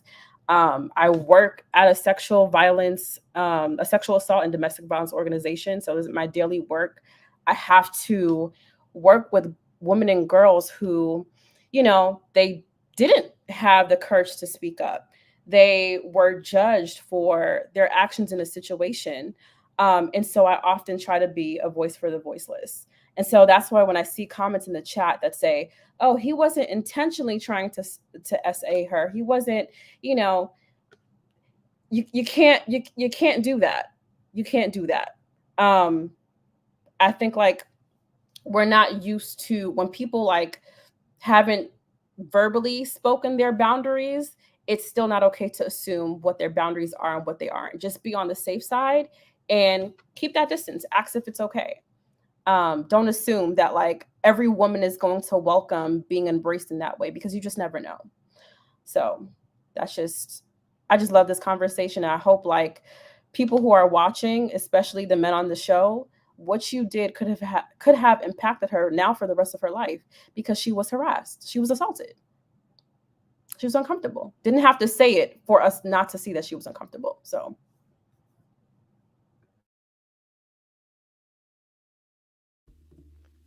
Any other thoughts out there, guys? Ladies? Yes, go for it. Go for it. Yeah, go for it, Sue. Oh, I couldn't find the StreamYard. I was like, where's the StreamYard? Because I wanted to say, Robert, first of all, never apologize. Second of all, you're not alone, and your situation, unfortunately, is not unique. I was trying to make sure I had the statistics, but at least 1 in 6 women have been raped in their lifetime or attempted rape in their lifetime. And I don't know the percentage of for women who have been sexually assaulted. So that means majority, or not majority, but a good percentage of the women in this comment section on this video have experienced something like that. Me included, not rape, but sexual assault, minding my business while I was living abroad. It's so 1 in 3, thank you, Angela, have been sexually assaulted. So the 2 women on this platform can identify with something like that. It is not unique. In this type of situation is very triggering. And I think we're 2 very strong women. And that's happened to both of us, right? So it's unfortunate, but it's life. And I do think more of these conversations about consent and men talking to men, which is something I'm really big on, and I'm really enjoying these type of conversations with men talking to men, or even if this platform gets, broadcasted to more men so they can see it. Consent is important and it's cool. And I think that's what needs to be pushed. And you can stop what you're doing in the middle of what you're doing to get it. There's never a wrong time to do that. It's always the right time. And you don't need to feel peer pressured to be the man in the room. And then you turn around and you're sexually assaulting or making a woman feel uncomfortable. And sometimes men are doing it. Like maybe Jonathan wasn't trying to be a creep. He was trying to like be the man in the room and to see his actions back. I don't want to give him the benefit of the doubt, but if he's not like that, I'm sure watching it back, it's cringe. It's cringe. You need to get consent. Like this is not right. So don't ever apologize. We're all living it. Some situations worse than others. Some show our scars more than others, but most of us live in some type of fear about it. And I think that's why I get really triggered when I see about what women should do in these situations and it coming from other women. Like there's nothing more annoying than that. I would say most people do not do that, but hearing women talk about what other women should do is so disgusting, because if you've been in this situation, you know people have different fight or flight reactions. I will respond to things, and I froze up. Me, froze up, couldn't move, didn't know what to do. Straight doing the mute challenge, the mummy challenge. Okay, you don't know what you will do until it happens to you. So don't sit around and judge people. Especially women, So I think this is a really, really good conversation, and I'm glad we're having it. So.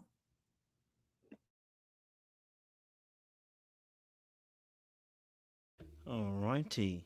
I think our time is up. So Sean, I know we didn't get to finish. I don't think there's anything else. I think we got to most of it anyway. I know there was elimination between the two, but they didn't really decide on anything anyway. So we got to that point. But Sean, I think it'd be a good point to give us the benediction before we get to the 3-hour mark, and we will sign out. Okay. So, everybody, we have tough conversations on this channel very often, and sometimes things get serious, but I think these are conversations that help us as a community, right? When we think about having healthy relationships, the last topic we talked about, consent, that is a very key component in having a healthy relationship, making sure we have consent all the way through. And how about let's go for enthusiastic consent, right? Make sure she is fully invested and interested in what is about to happen, right? We want to have sex. Sex is good. It's not a bad thing, but it needs to be a consensual, agreed upon, healthy act between two loving people. All right. When we go down the range of these couples, I think we learned some lessons. I think the lessons we learned, we're going to avoid words like sassy because they trigger us, right? But what we are not going to do, we don't want to escalate situations, right? We want to de-escalate things. We don't want things to get out of hand. And somebody has to do it. So don't look at me to look at you, to look at me, to look at you, to look at me. You look at yourself and you be the one to de-escalate, So I think that is the most important part. If you can, do it. Because it is the best thing to do. It's never good to escalate. It's never really good to match energy unless that energy is love, unless that energy is kindness, unless that energy is compassion and caring. Those are the energies we want to match. We don't want to match meanness. We don't want to match rudeness. We don't want to match pettiness. That gets us nowhere. Two negatives in relationships do not equal a positive. Back to you, Coach. Thank you very much, Sean. Appreciate that. Listen, audience, thank you so much for joining us today. I know it ended a little bit on a heavy note, so please take care. But I really do appreciate you, Robert, for sharing your story. Thank you, Seaway, also as well for your poignant points today. JR, appreciate you too. Glenn, Sean, thank you so much for joining us as well. And we will be back again next week. I do believe next week we'll be back on a Monday, though, because I think I am at an event on Saturday, so I will not be available on a Saturday. But yes, we'll be back next week, and we go again. Also, Love is Blind is also back, so I'm going to try and do my 2 or 3 lives that I do once the show airs on that Wednesday. So I'll probably do, I think, 2, so that we do the 6 episodes as well. But obviously tomorrow night it's also the Super Bowl as well. I'm going to be meeting a few friends, so by all means, please enjoy the night. Well, you guys will be afternoon for you guys, but enjoy the afternoon and evening festivities tomorrow. And I do actually have Laron on Monday, so he will be talking to me on Monday and doing a live as well. So we'll be interviewing him going forward. So look, we are. We're here and we're always trying to be supportive of each other in such moments as described by the ladies. And I just want to reiterate again for any men who watches this in silence, please, this particular part, if you haven't taken anything away from some of these conversations, that particular conversation is a critical one. Please always get consent. If you don't know that person, you don't have any prior history, you ain't never had the conversation, you ain't never been in that place, my friend, please get consent. Okay, all right. It will save yourself and her issues down the line as well. So, all right, guys, like, share, subscribe, click on that bell button for notification of uploads. We appreciate you. Stay locked, stay loaded, and we're gonna see y'all again next week. Much